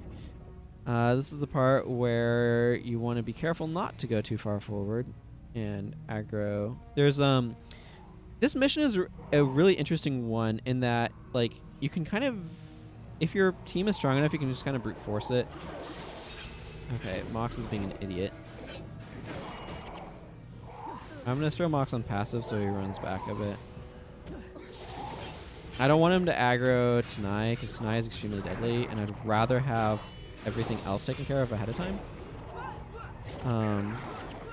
But there's a lot of trigger points that trigger movement in this particular map. Of Afflicted in particular. So if you take it slow and you figure out where those trigger points are, it's a lot easier of a mission. But if you're rushing and trying to go quickly, you'll just over aggro all the time and get absolutely wrecked for it.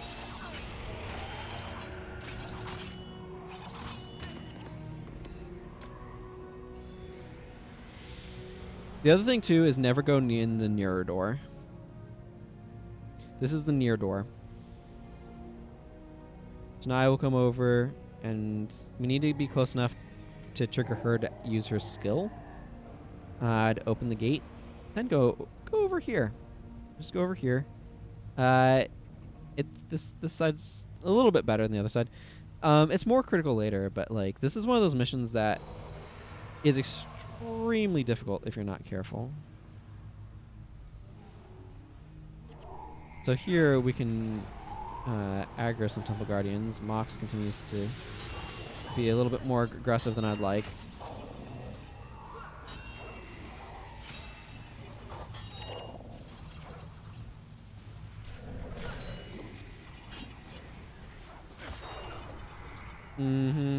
It's hard in hard mode. It's hard in normal mode if you don't know what you're doing. But it is... like, the Temple Guardians just spam you with so much damage.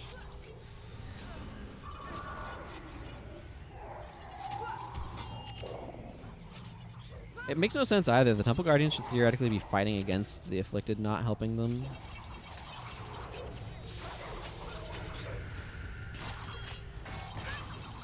Yeah, the Rip Boss is by far the most dangerous one.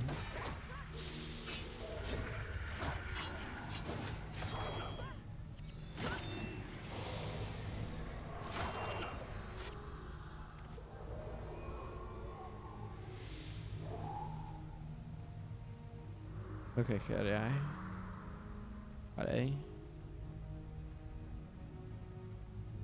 It's not your wish to harm me. I know, you had no choice.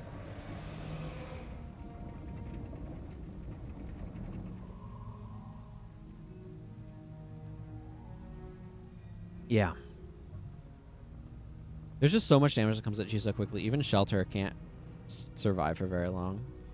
Baizanju, this one... Again, so a lot of it is the Afflicted have very specific like trigger points, and if you're careful, you can manipulate those. But like what I'm going to do right now is I'm going to aggro those guys and pull them around. But you can see like there's these patrolling groups here. When they start catching wind of us, they are going to move over here and start attacking. I'm going to drop the flag. So we're about to get inundated with, like, here comes a Ray of Judgment. Yeah.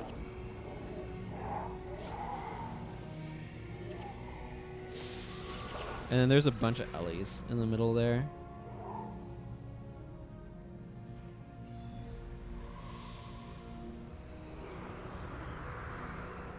This one's actually pretty brutal, but it's wide open. Part of the problem with, oh Oh my goodness. Yeah, you can see exactly what happens there. If you get... Yeah, we're probably wiping here. Unless Serenia can do a nice res. Looks like it.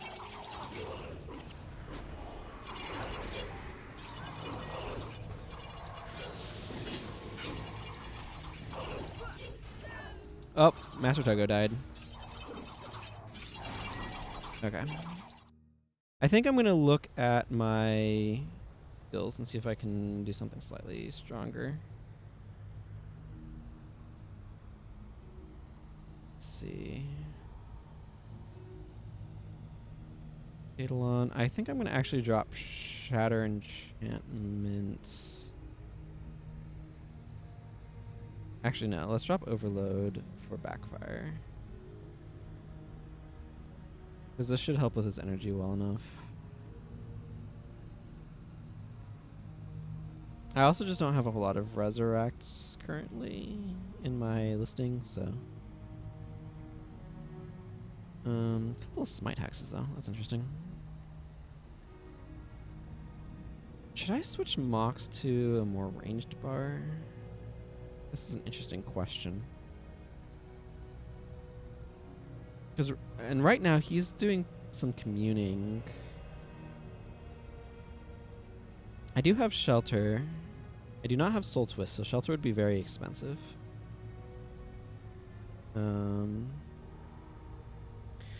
thing is, Shelter doesn't really help much with what actually killed us there. Because Shelter is really good against like Rodgor's Invocation. It's not nearly as good against Mind Burn. Because Mind Burn, part of what makes that so deadly is it gives you a big old wallop of damage, but it does so in a lot of small packets and setting you on fire for forever. And that's where most of that damage comes from, which Shelter is like, it'll help, but it won't actually help that much, you know what I mean? I think it's not unreasonable to drop Sin for another healer as well. Let's see. Actually, I want to look up what Chio has.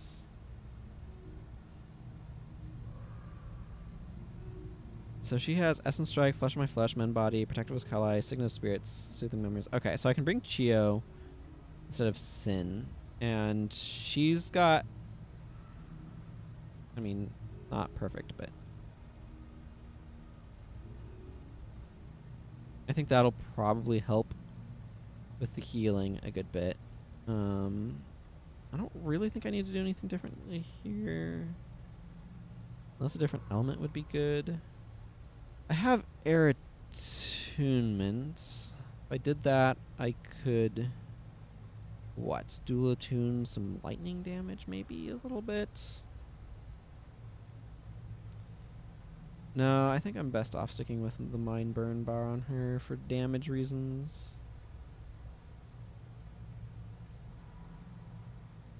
Alternatively, I could dual attune water, but I don't really have anything that would make that preferable to fire at the moment.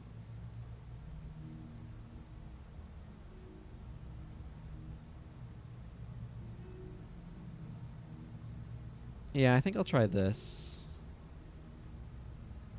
This mission is just difficult, and there's just not a whole lot of getting around it. I don't need Wild Blow. I remember that. That doesn't actually help me much here. I might try Signet of Malice. Signet of Malice is a little spotty, but probably better than not bringing it with how much blind there is being flung around. Hopefully having another pseudo healer. I mean, she's basically doing the same thing Price is, except Price is a little bit more... I don't know. She's Signet of Spirits.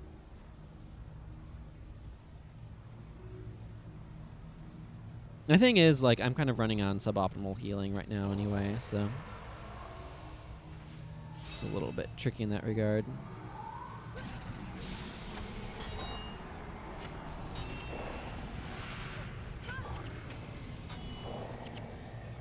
But I want to have an answer for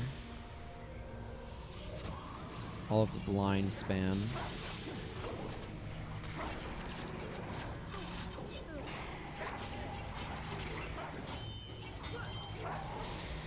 I actually think that the ritualists are from a like enemy prioritization standpoint. I typically think of the ritualists as being higher priority.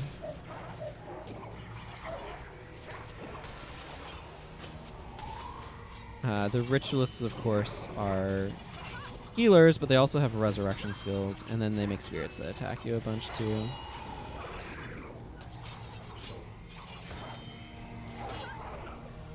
Okay, that doesn't really matter much.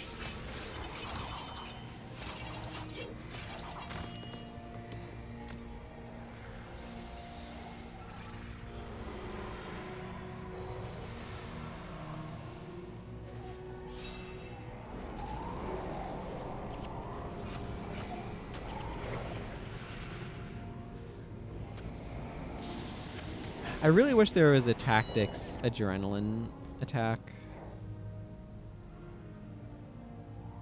But oh well.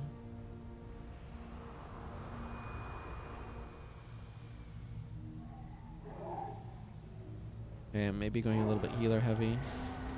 Yeah, that mind burn. Mind burn actually is very useful just from the standpoint of having a condition that sticks around for a while that I can use. Because it's like 10 seconds of burning, 8 seconds. That's still pretty long.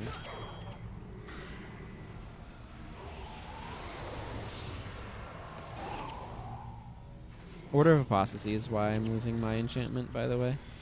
Anybody who is wondering.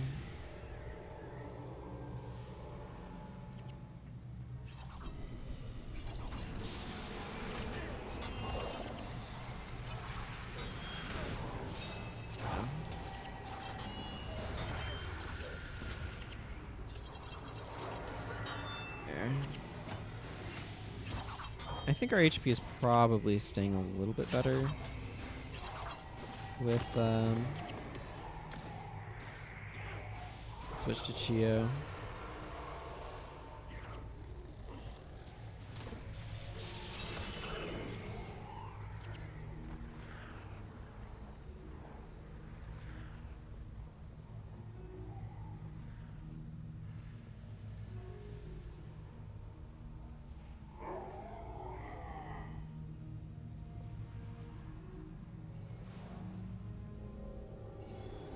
Finding the Captain Heroes was a clever move by Shido.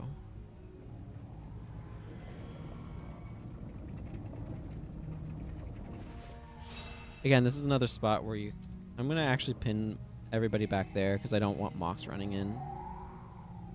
You can see when I step forward far enough, the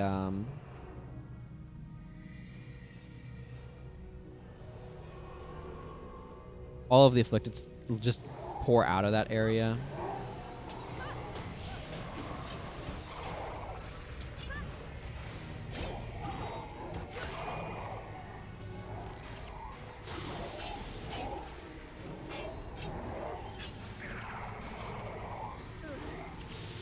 That's the sort of thing I'm talking about.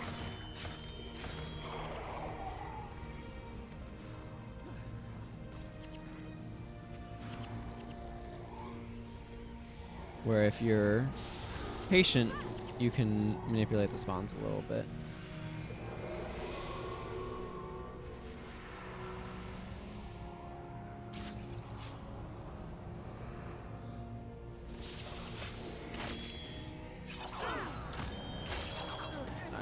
Sliver armor sucks.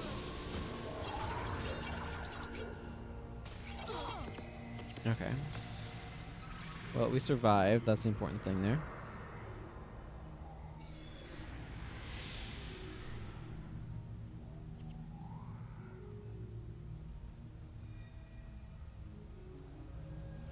Okay.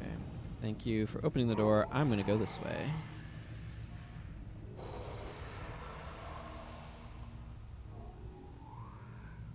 Yeah, Prize is not really entirely healer, so.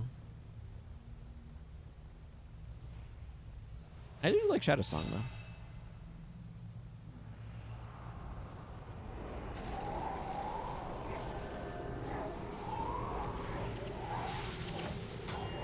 I'm gonna try to stop Temple Guardians from burning us down. Healing Seed would actually be really good here.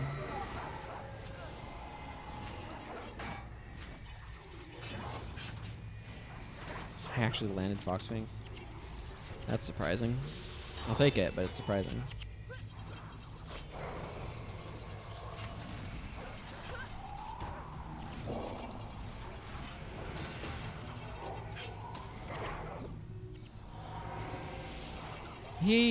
The boss here actually has a very bad bar for healing, because I don't know if you've ever seen what these guys have, but it's like pretty weak if you actually look at it.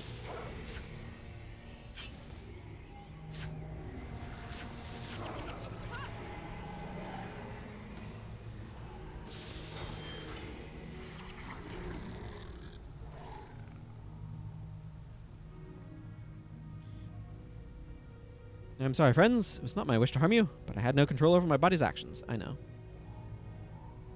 I know.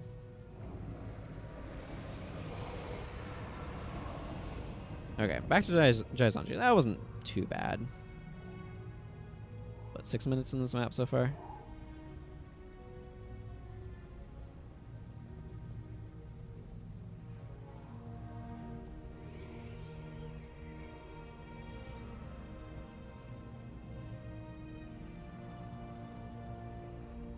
I'll need to watch those LA patrols a little bit more, see if I can get them to separate out a little bit better.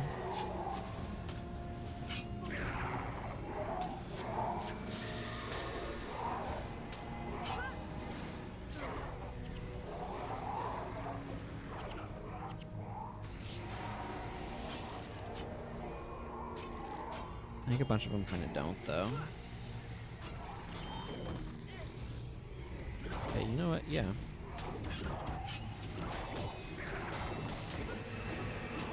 Okay, that alone was better. I did not get hit by all of the mind birds at once.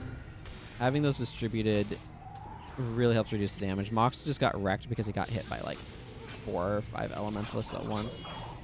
I think this one's actually a lot more deadly than people give it credit for.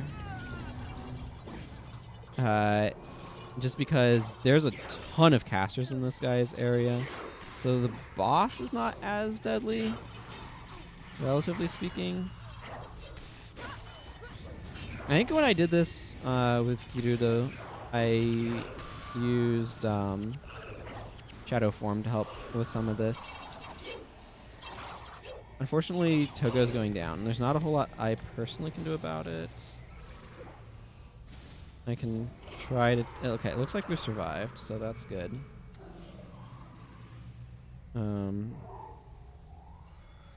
Okay, let's go ahead and get this elite skill here. I won't really be using it in this mission because my elite flashing blades and auspicious parry are both stances, so they're incompatible with each other. But do not go down that way. That way is the way of pain and suffering and death. Much, much better to go this direction.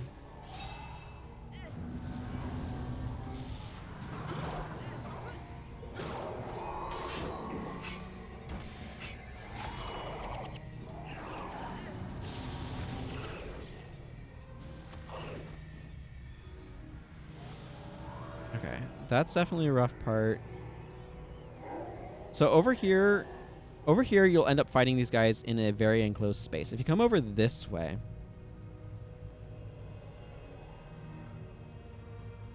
notice, first of all of the afflicted are moving. Do not move forward yet to fight. Let them come to us, because the afflicted will filter themselves out. And then we will have... so we can fight the afflicted first, and then the Temple Guardians.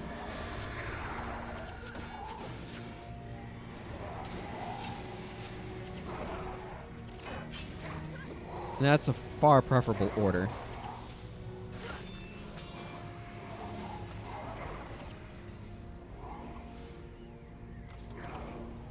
So notice, we didn't have to fight any of the Temple Guardians yet. And now I am able to fight them without having all of the afflicted on me at the same time. Whereas if you come over there, what often happens is you'll find yourself getting attacked by all of them at once, and that is very painful. There we go.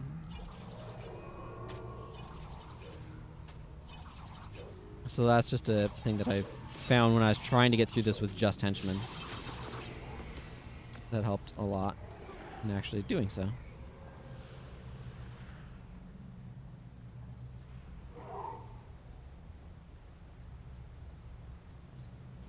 Yeah, and then we get to the really, really, really hard one. So, man, this one's so rough. There are things that you can do to help with this. This is another situation where actually being patient matters a lot more than you might think, though. I'm going to pin people up here. So, as I go forward, watch the Afflicted's movement. Okay, they're beginning to move.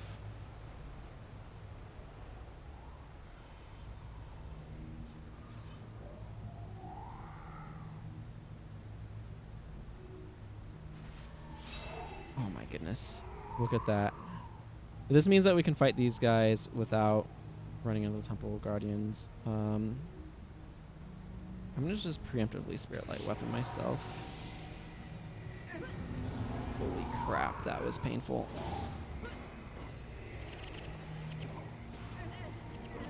Wow. Mind Burn spikes.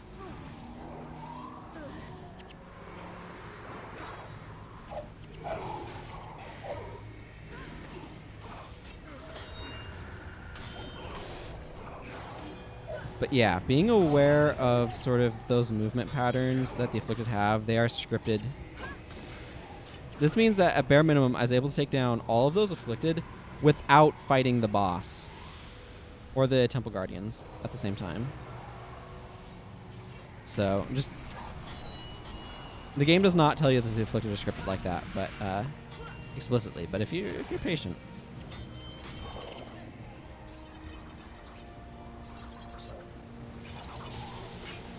that'll help a lot.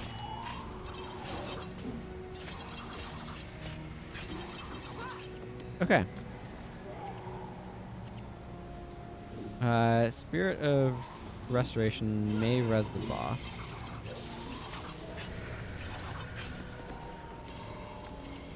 Spirit of Restoration is annoying like that. Cool. Okay, we got through that part. That part, again, if you're a little bit patient, you can get the Afflicted to kind of pull. That's an area where Spirit Bond would be really, really good, by the way, if you want skill tips. Spirit Bond, probably really good for this particular mission. Yeah.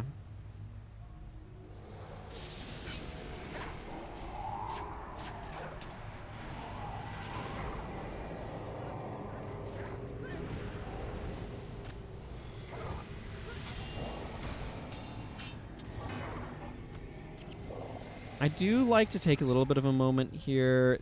The Afflicted Rangers patrolling around the outside edge.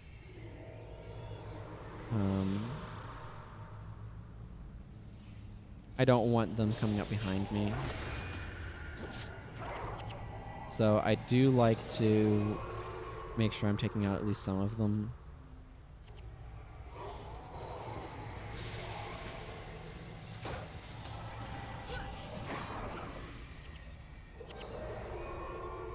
Inventory is full.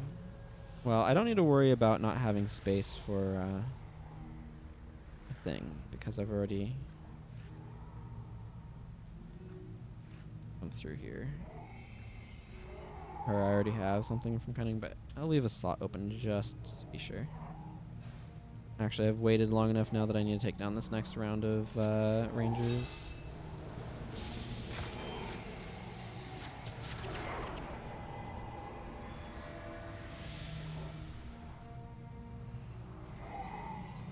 Okay, that Ranger did not lose to a Spirit of Pain.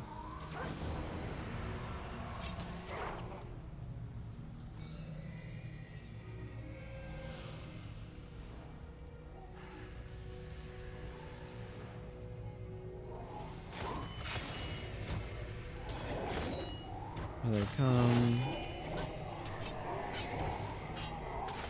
Guy's using Frenzy, so he'll go down fairly quickly. If you want a minion master, which can be quite helpful here, by the way, remember that Sue is an MM.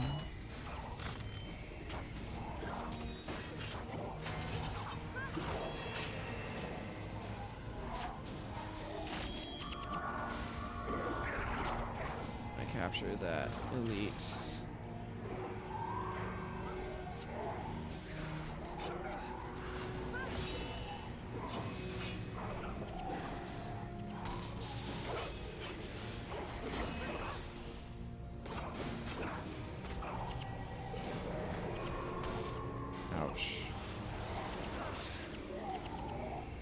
Okay, healing was getting kind of low there.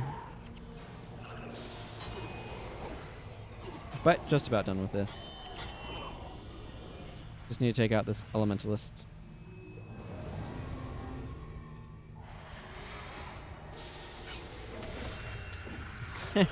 1 second. Woo! Got through it. That one is rough, but we got there. We got there. Yeah.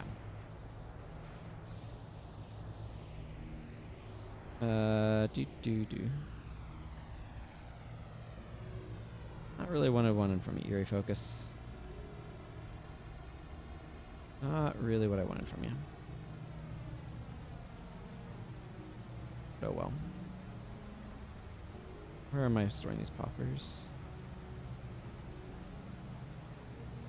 There it is.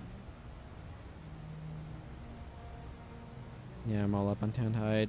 These Beatrix Sis salvage to bone or dust, though, so they're nice to salvage. What do I get in this? Ghost Forge. Superior spawning power. Radiant of Attunement.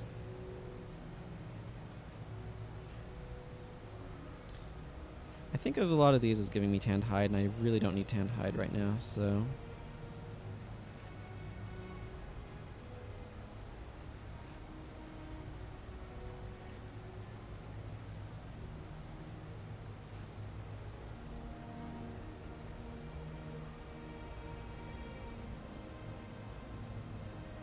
we'll worry about those ones elsewhere.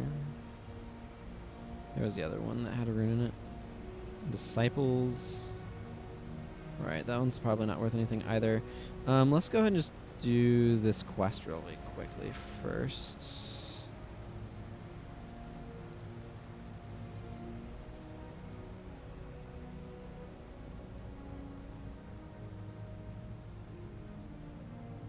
Because this quest is very quick.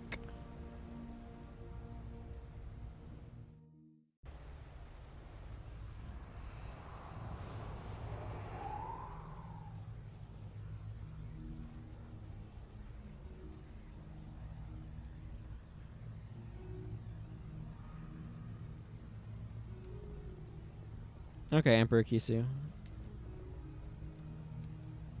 Meeting with the Emperor. This quest is so simple and short. I think it's useful for the Vanquish because I think it might affect that. I'm not sure.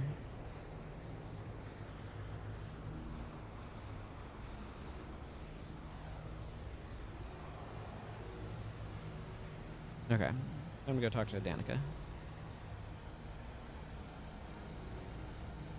Getting masters on these is really good for skill points, by the way, because you get 3 skill points for getting masters.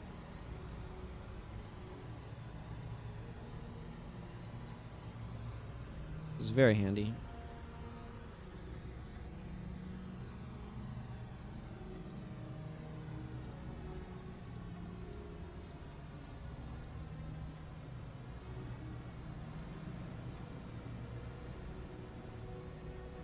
Alrighty then. Time to go talk to Danica and then fast travel to Matu Keep.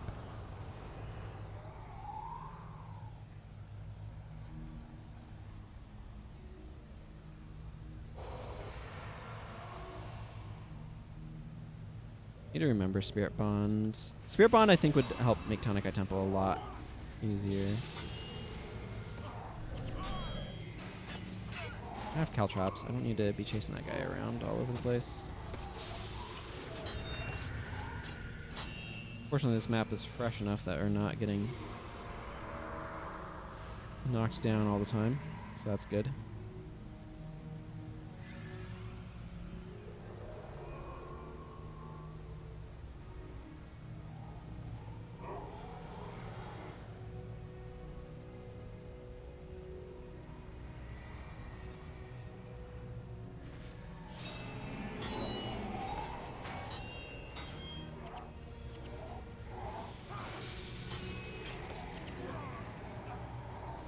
Group of enemies. Good opportunity to caltrops them. And caltrops is a skill I should probably use more often than I do.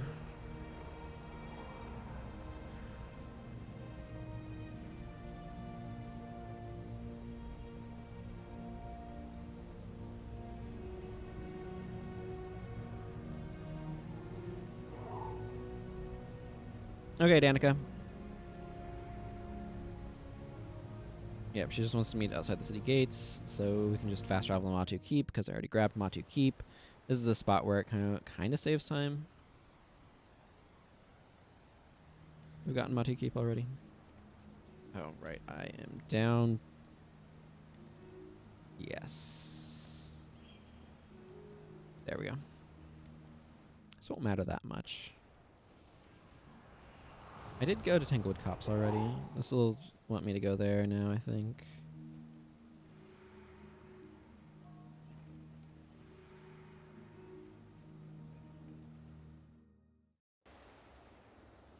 And then I lose a bunch of party members because this area is considered different than the other areas.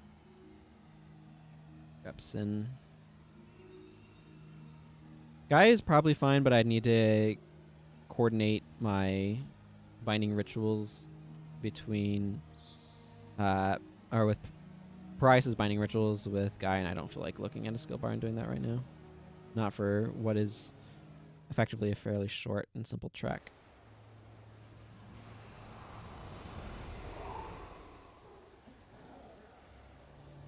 I've done this so many friggin' times while testing bars for the Build for Every Elite project. Those who remember that. I like to come in here. Area where you get a lot of conditions, primarily in the form of cripple and bleeding. Because of a combination of snare being everywhere and getting knocked down with spirits of brambles. And barb traps. Lots of barb traps. Not many hexes in this particular part of the game, though. This particular section of this map.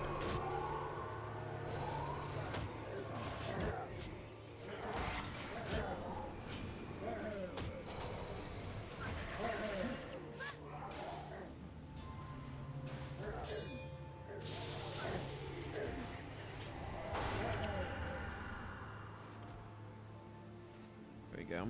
I need to remember I have the Signet of Malice here that can help me with all these conditions I'm getting on me.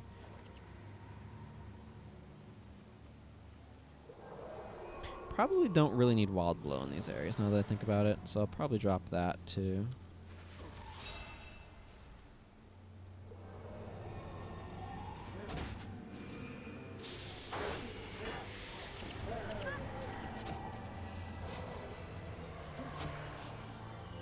Okay, well, at bare minimum, I can caltrops things in Signet of Malice to get rid of crippled. Which helps with my movement quite a lot.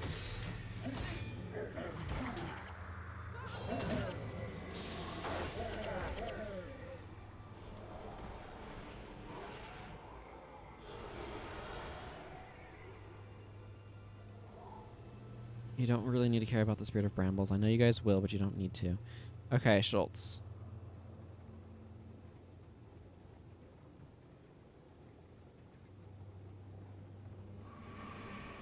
We wish to go. Yes. Yes.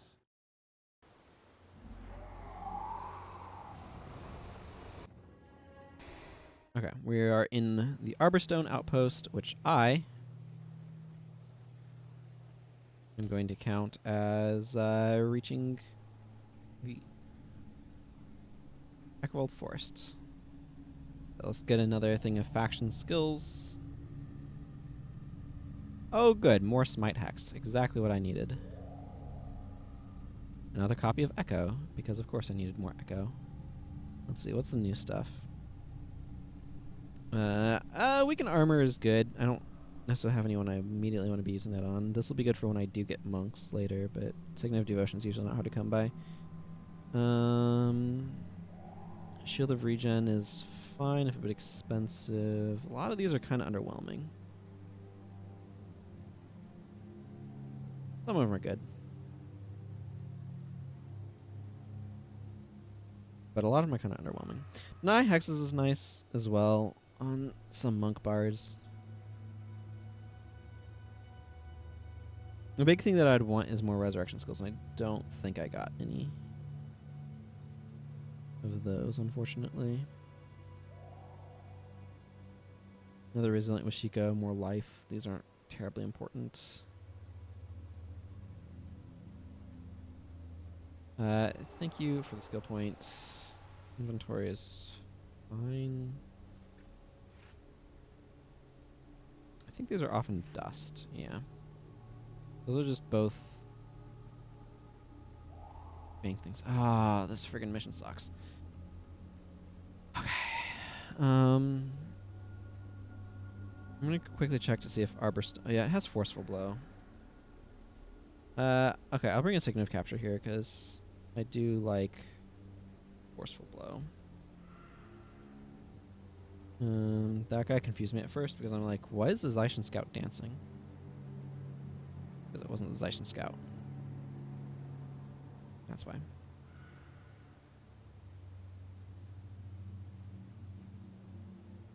Alrighty then. Let's go ahead and get this party started, I guess. I'm going to have to carry a friggin' Urn of St. Victor a bunch, which I'm not thrilled by, but I think I should be able to do both this and Boreas Seabed before the end of the day, so I might get a few more proofs off camera. And get her Falling Star to use as a pulling bow for no good reason other than why the heck not. Well, I can see that these guys are going to be determined just to be rude.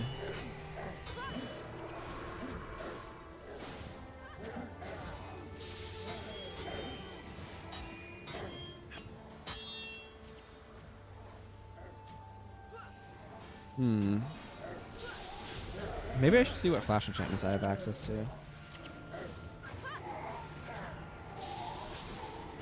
I'm going to be in an area with enchantment removal, but I want to remain enchanted for energy management reasons. Flash enchantments are going to be more convenient. And Way of Perfection.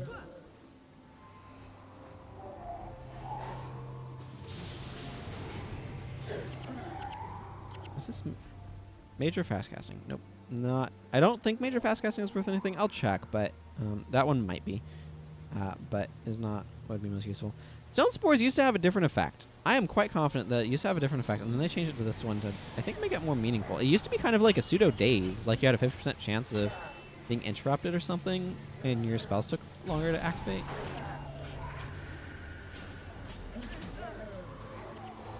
I don't know if anybody else remembers this.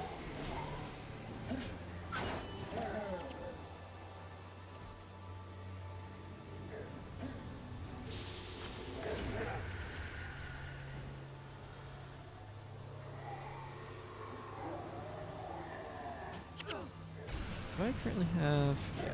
Okay. I'm going to want to think about potential configurations for future armor sets. Do things a little differently.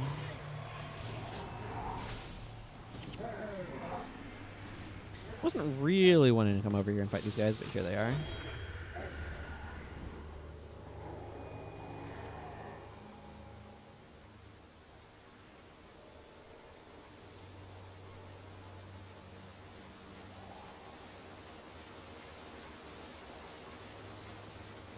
About that water's feeling a bit weird. Sound effect wise.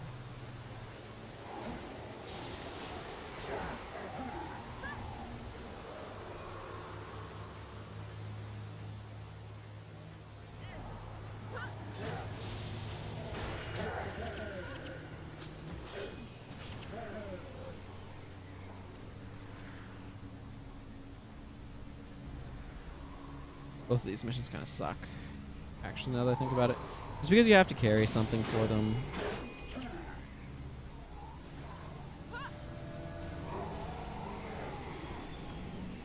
The fact that you have to like deal with the Urn of St. Victor or the Spear of Archimedes is just kind of annoying.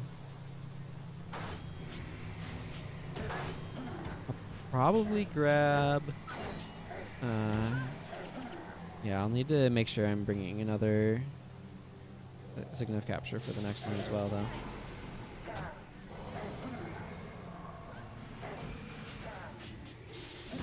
Caltrops is actually really useful utility. Snares are a lot better in PvE than I think you're given credit for. It makes it easier for your backline to get away from them and start doing things again. Because enemies don't die instantly. They do die quickly. They don't die instantly.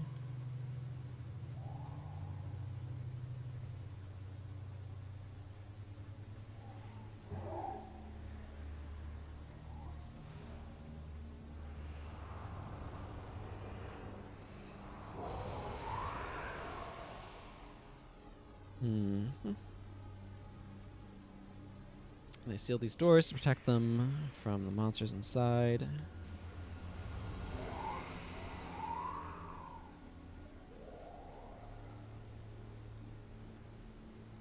Oh, we got River this time. Wonder if I'll get a short bow as a drop. Give that to a hero. Probably would too.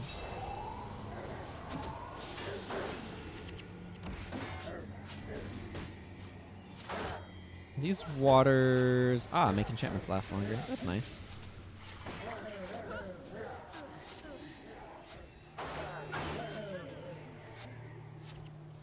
There's a couple of different options. There's a Mesmer boss that can spawn in that location too. Or at least...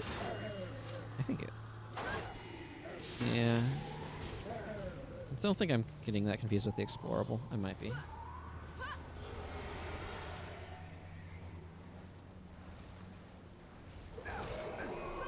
Oh my goodness.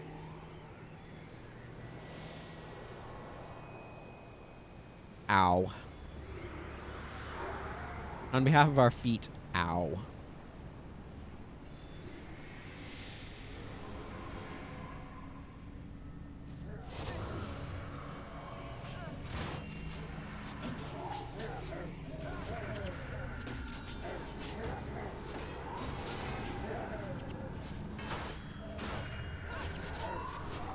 See, that's the one that gets you for moving faster than normal.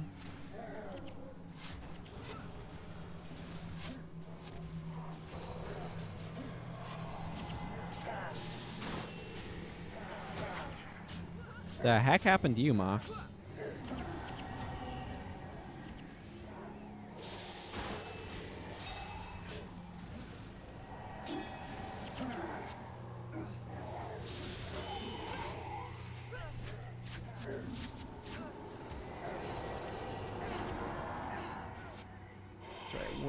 Earths are very annoying. You need to remember to keep them as a high priority target. Wow, I really did not need boss traps going off. Those hurt.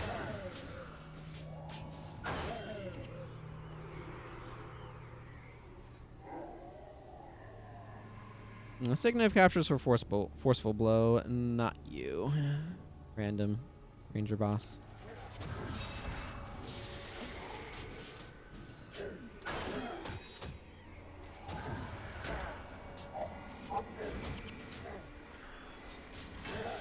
Where something like shield stance damage reduction is really good. Or union.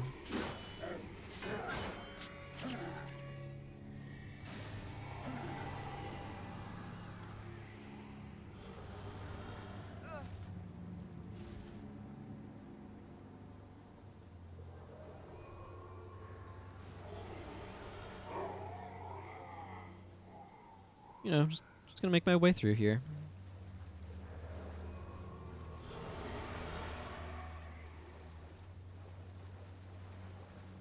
Pick up a cutscene. As I said, pick up a cutscene. We have a Spirit of Pain there, a Spirit of Pain there, and a Spirit of Life that fell down over there.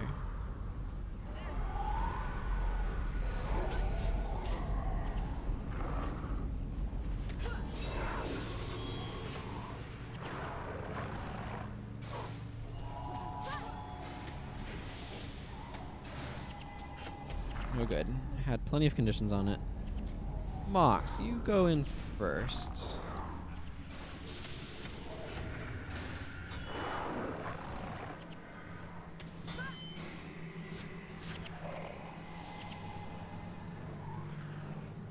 Okay. Danica's gonna yell at me repeatedly about this being a priceless family artifact or whatever.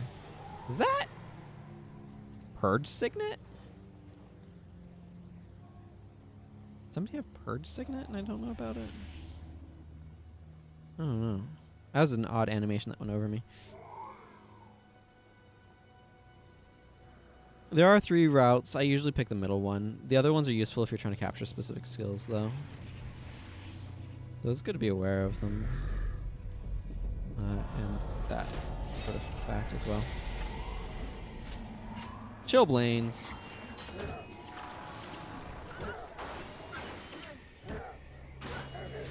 Why am I not surprised? Always Chillblains. Forever Chillblains.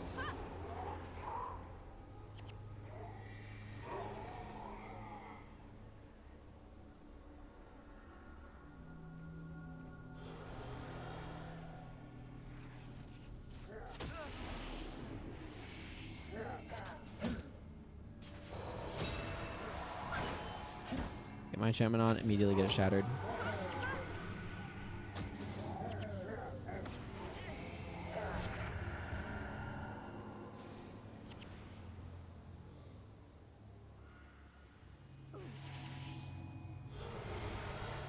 Ow.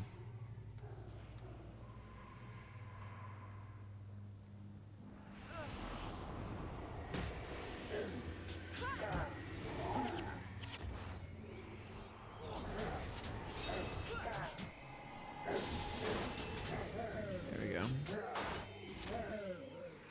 Tahnnakai Malice is such an odd skill to make use of.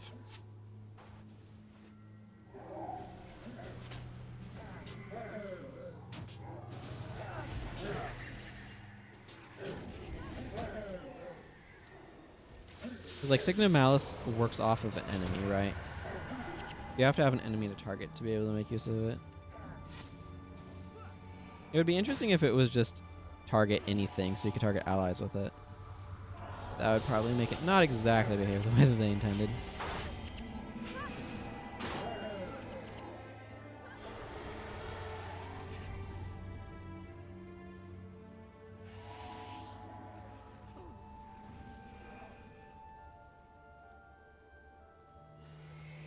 Looks like we got a couple of wardens chasing after us. Getting caught up on our spirits. Well, we're kind of moving around to that area, so.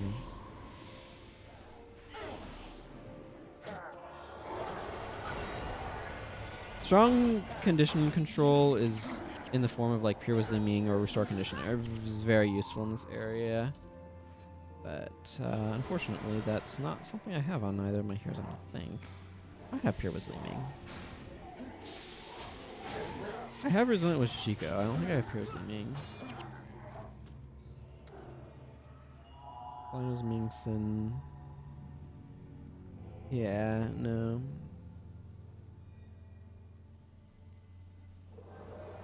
Ming is very useful because it removes conditions from your entire party when you drop it, and multiple conditions at that, so it's very, very handy in dealing with these sort of situations.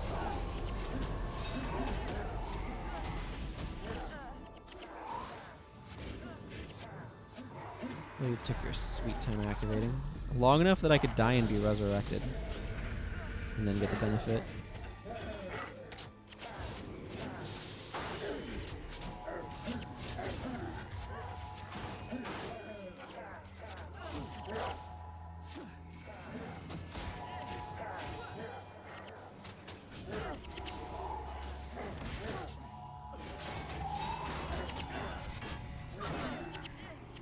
The other thing that you have to deal with here too is the ceiling is falling. And that actually deals an interrupt whenever that happens, so it actually makes it a lot harder to get effects off. It does a solid amount of damage as well, which is obviously not helpful. But the interrupt is the worst part of it.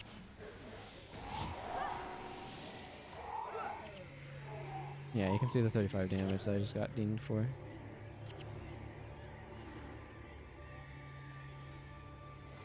I'm gonna just chill here for a little bit, give them some time to recover energy and such. Do a little bit of identification and survivors. Nice. I don't think survivors has any particular value at the moment, but runic axe, which many will recognize as the skin that is used for engrave.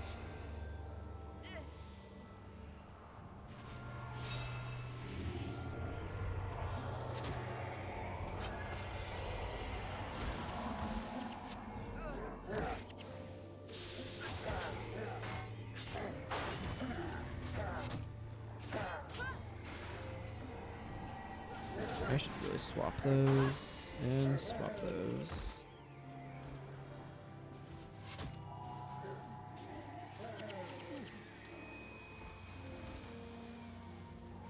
Ow.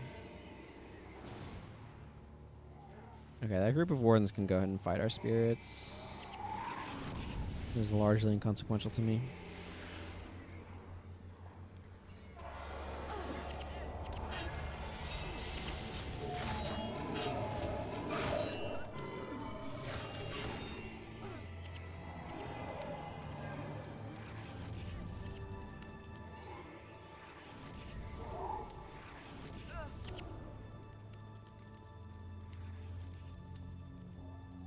I believe there's some more Oni towards the top of these stairs as well.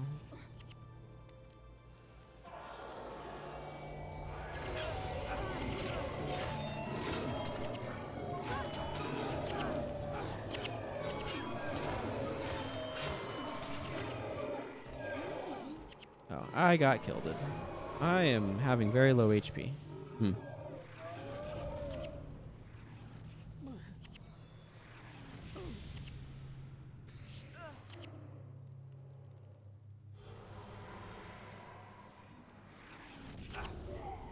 So one of the things that's really challenging right here is, in terms of trying to resurrect me, is the ceiling falling is interrupting resurrection skills that usually have fairly long activation times. So you can see it's not going so well. I'm going to move them back a little bit.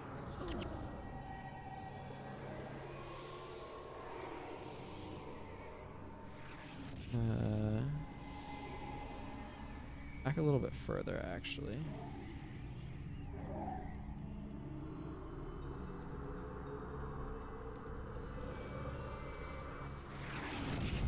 There we go.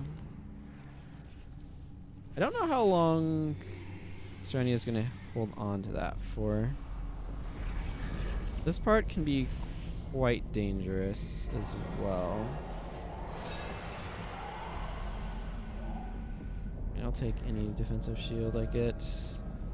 The heck is Mox doing? The Stone Judge hits really hard, so he actually needs to be a high priority target. I'd actually prefer him to kind of... Okay, well, except for the part where he just straight up one-shot me. I was going to say I'd prefer him to kind of focus on me a little bit. Okay, this is going to help a lot with my death penalty as well, because I'm going to get 5,000 experience from this. Yeah, death penalty gone.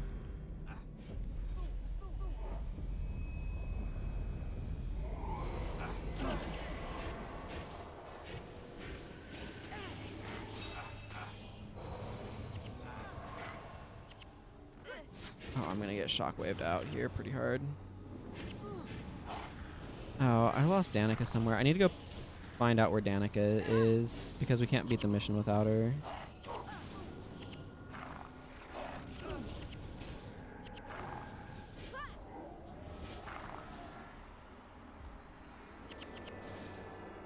I don't know.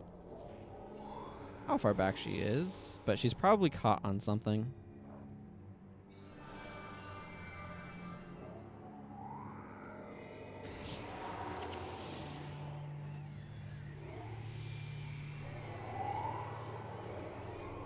I need her to open that final door. I don't mind that she wasn't there to like potentially get killed on things, but we do need her to actually beat this, so.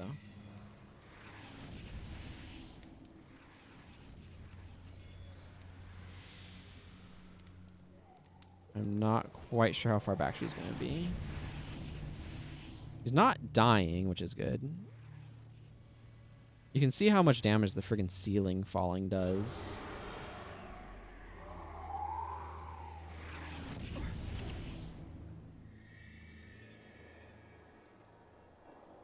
Okay, now Danica took some damage.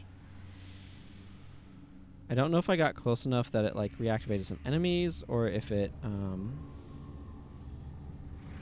activated ceiling falling on where she's at. I'm just retracing my steps to try to find out where she is.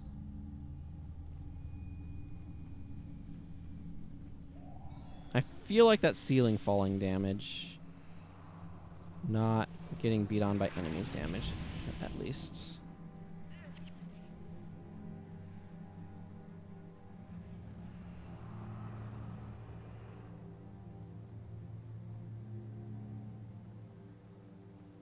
Guess she must have been stuck in that first chamber somewhere.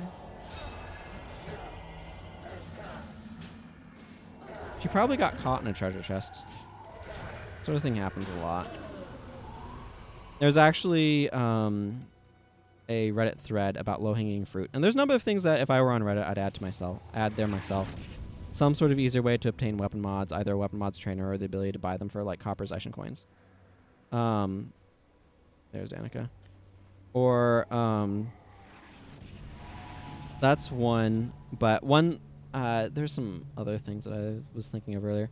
But one of them that would be really, really nice that people are talking about is having, I guess we just didn't activate the AI, having treasure chests not have, like, not body blocks, so you can walk through treasure chests.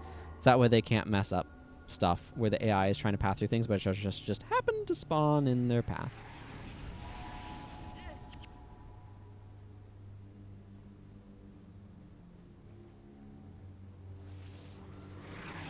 Man, the cathedral is really pretty.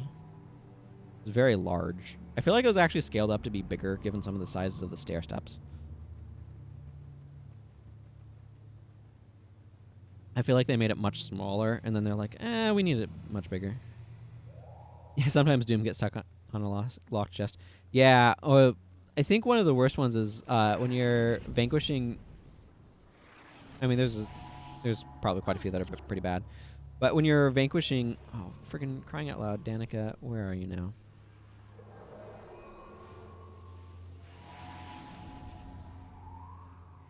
I lost her again. When you're vanquishing... is it Tasca's Demise? The map between Granite Citadel and Mineral Springs. There's Tengu that spawn and then run in. You have to kill them for the vanquish, because you have to kill all enemies for the vanquish to work. Really? What the heck's going on with you, Danica? Where are they? Where even are you?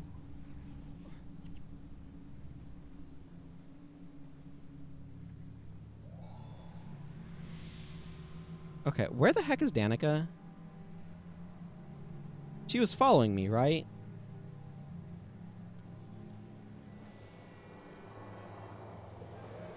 I have no idea what happened to her.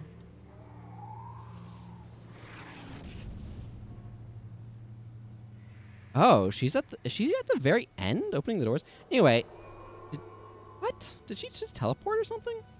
You can see how tall this step is, by the way. It's as tall as me. Okay, Danica apparently just decided to end the mission. I don't know what happened there. That was weird. That was very weird. I got masters on it somehow. I'll take it. I don't know what just happened. That was truly bizarre. Okay.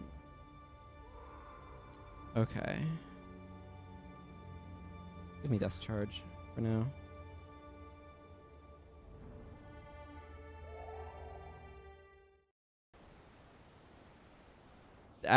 I don't know. Clip that, I guess. How's that? What you're supposed to say there, right? Where is... Yeah, there's a proof.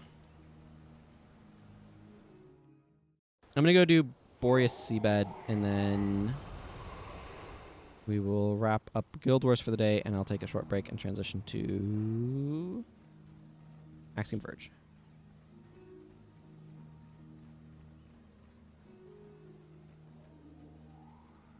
I'll get another round of skills getting to Boreas Seabed, so that'll be exciting.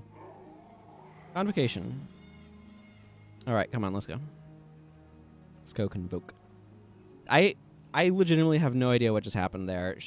Her AI was like stuck on something. Or like her AI was stuck on an earlier phase because I got ahead of where it was expecting or something. I'm not entirely sure. And then she decided, nah, I'm just going to be at the end of the mission now.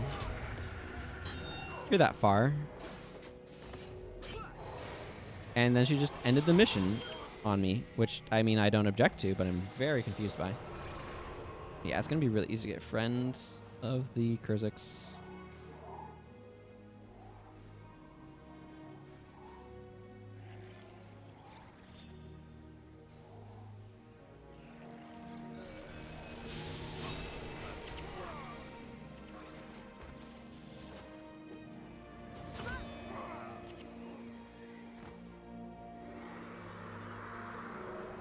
I wonder if I should drop Power Spike for Overload. This might sound kind of weird, but I feel like if I'm running Backfire, I actually want fewer interrupts rather than more.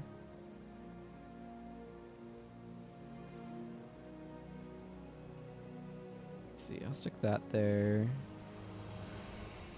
I think I actually just want to sell this stuff, so there's a merchant right here that I'm just going to make use of. This salvages to bone. Maybe that's worth... Yeah, I'll salvage the Warden Horns into bone, and then I'll merchant the rest of this stuff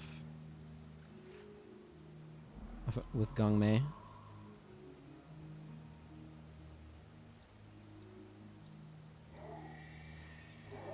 Thank you.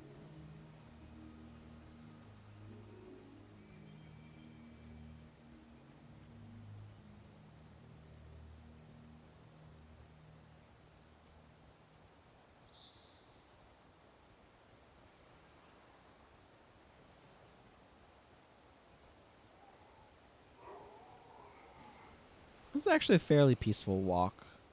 There are some pockets of enemies in this map, but it's not the most enemied map around, which is kind of nice. There's a Canthan guard up there, gonna die to Rot Wallow probably. Yep. Oh. Okay. This is a female death cry, which is not what I was expecting for some reason. And I couldn't tell you why. That Elder Crane's supposed to be a pet, isn't it?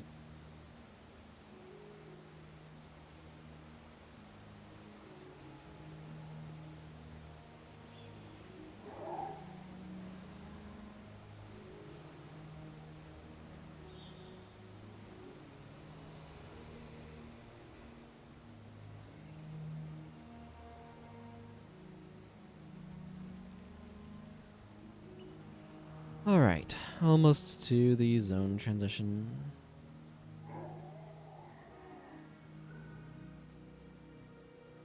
They did a lot of protected outposts because I guess they didn't like people being able to jump around like they could in Prophecies, but I think that was one of the things that's cool about Prophecies, so meh. Chaos. This is such a Greek name. I don't know what it would mean in Greek. But it looks Greek based to me.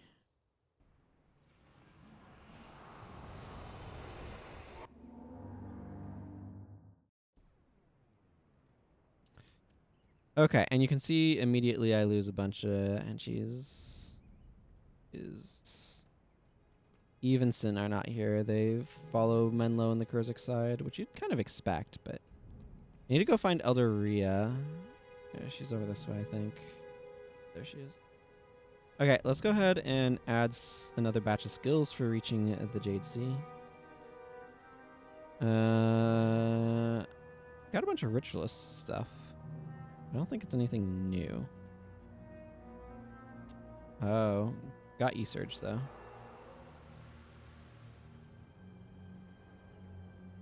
Average slash. Binding Chains is kind of nice. Diversion's alright. Gift of Health is actually a really nice pickup.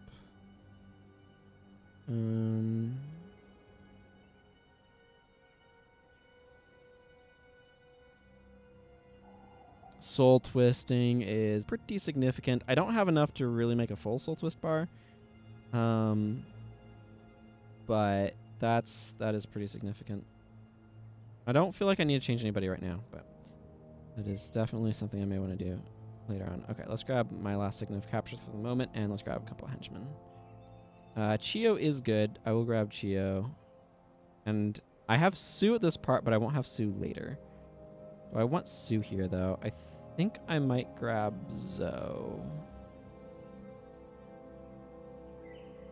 Okay, let's go ahead and do... There's not... Actually, I'm going to quickly check this one. Because there's a lot of elite skills available here. I think there's only the one that I want, but it's worth double checking. Okay, there's 2 ranger elites. There's Barrage and Broadhead Arrow. Then there's a couple for some casters, and then there's Dragon Slash. I'm going to capture Dragon Slash while here. That is my plan.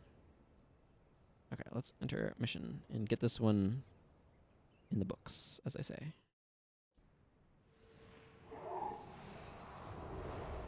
I guess I didn't change Power Spike on Daedalon, but that's okay.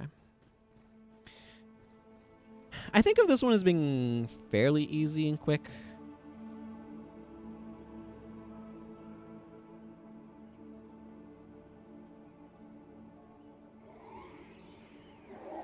There are a lot of resurrection sickness that go off on this mission, though, so that is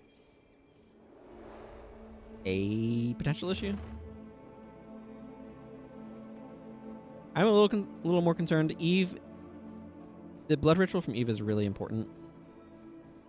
At least this assassin will be going in the Kurzik side, where I do get access to Eve. When I was taking my other assassin through with just henchmen, I was taking him through Luxon's side for various reasons, and it is brutal.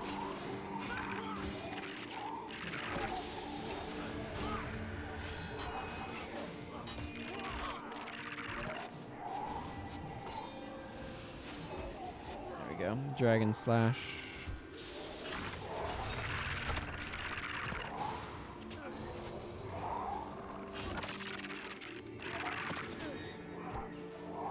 Okay, but like maybe I should focus on some of these rangers instead of trying to take out pets ad infinitum.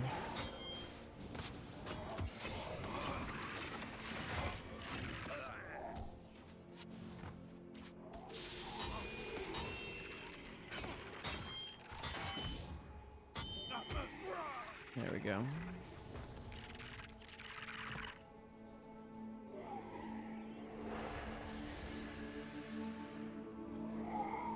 The really dangerous one is, of course, Argo, because he has a meteor shower and other things. He just hits like a truck.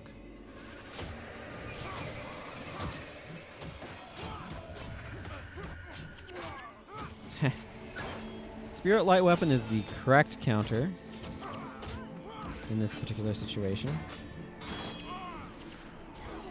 Spirit Light Weapon. Handily does not care about the caps because it's just directly applying HP. Whereas Argo is the highest priority target here.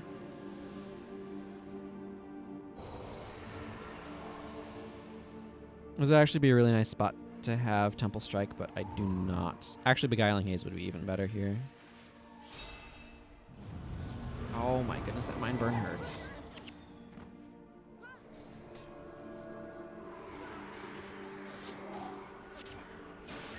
Okay, good. Argo's Cry is Meteor Shower. Oh my goodness, that was not good. Well, I'm going to grab that just in case we end up wiping here. I don't think we will, but...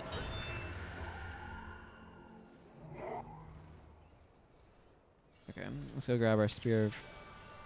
Okay, let's go wait for the story to advance far enough that I get to pick up the Spear of Archimorse. I'll probably just get that Luxon Garb as part of the end mission loot thing. There we go. Yeah, Argo is extremely deadly. So.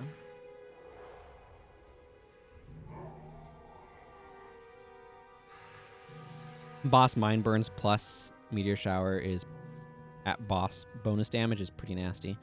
Meteor Shower is, of course, not actually a faction skill, which is why it's a unique skill called Argo's Cry. Because you cannot get it in factions because it's not a core skill, it's a prophecies only skill. Fun fact.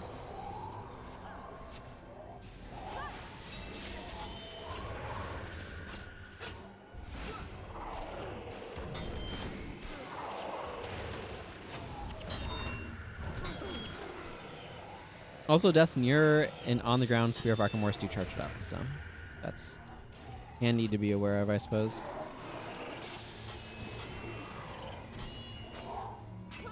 It is interesting that you can get proofs from these two back-to-back missions. You can see this is a rank 3 spear.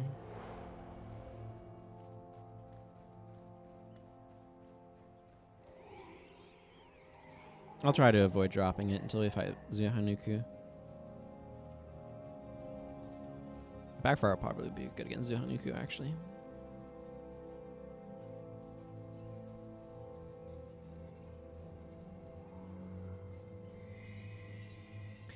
This always looked like a Magikarp to me. I know they're probably just taken off of the same inspiration, but this fish-shaped thing always kind of looked like Magikarp.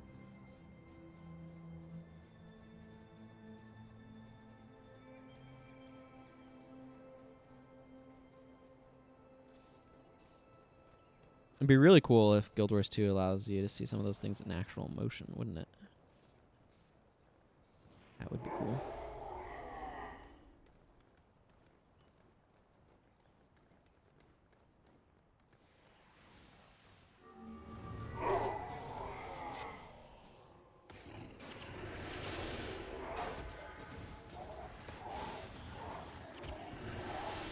These missions are so much better when you can have like when you're a caster rather than a physical attacker.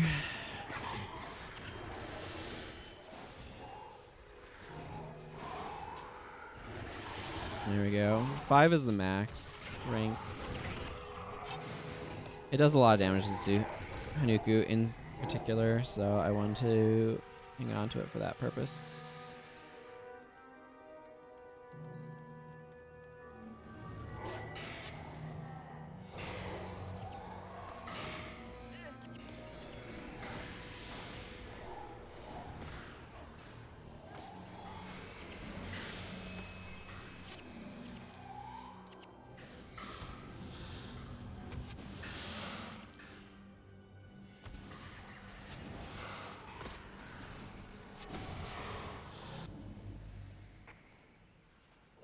Okay, don't know why it pushed us back. There was cutscene Zuhanuku and then actual fight Zuhanuku.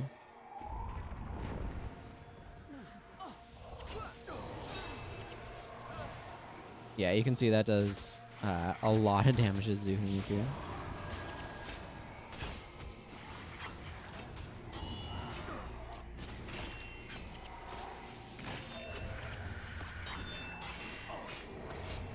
I wonder if it's worth it just to pick up the spear and immediately drop it again.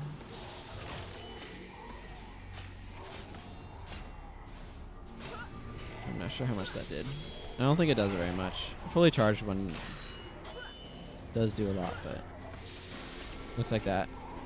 An uncharged one doesn't really do anything.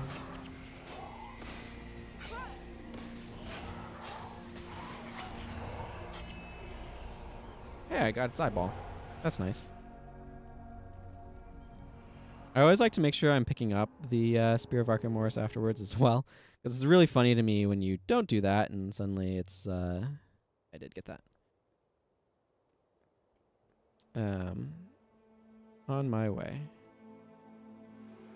So we will continue that stuff tomorrow, but that'll kind of round things out for today. Let's go ahead and see what this superior domination magic. Welp, I know exactly what I can do with that.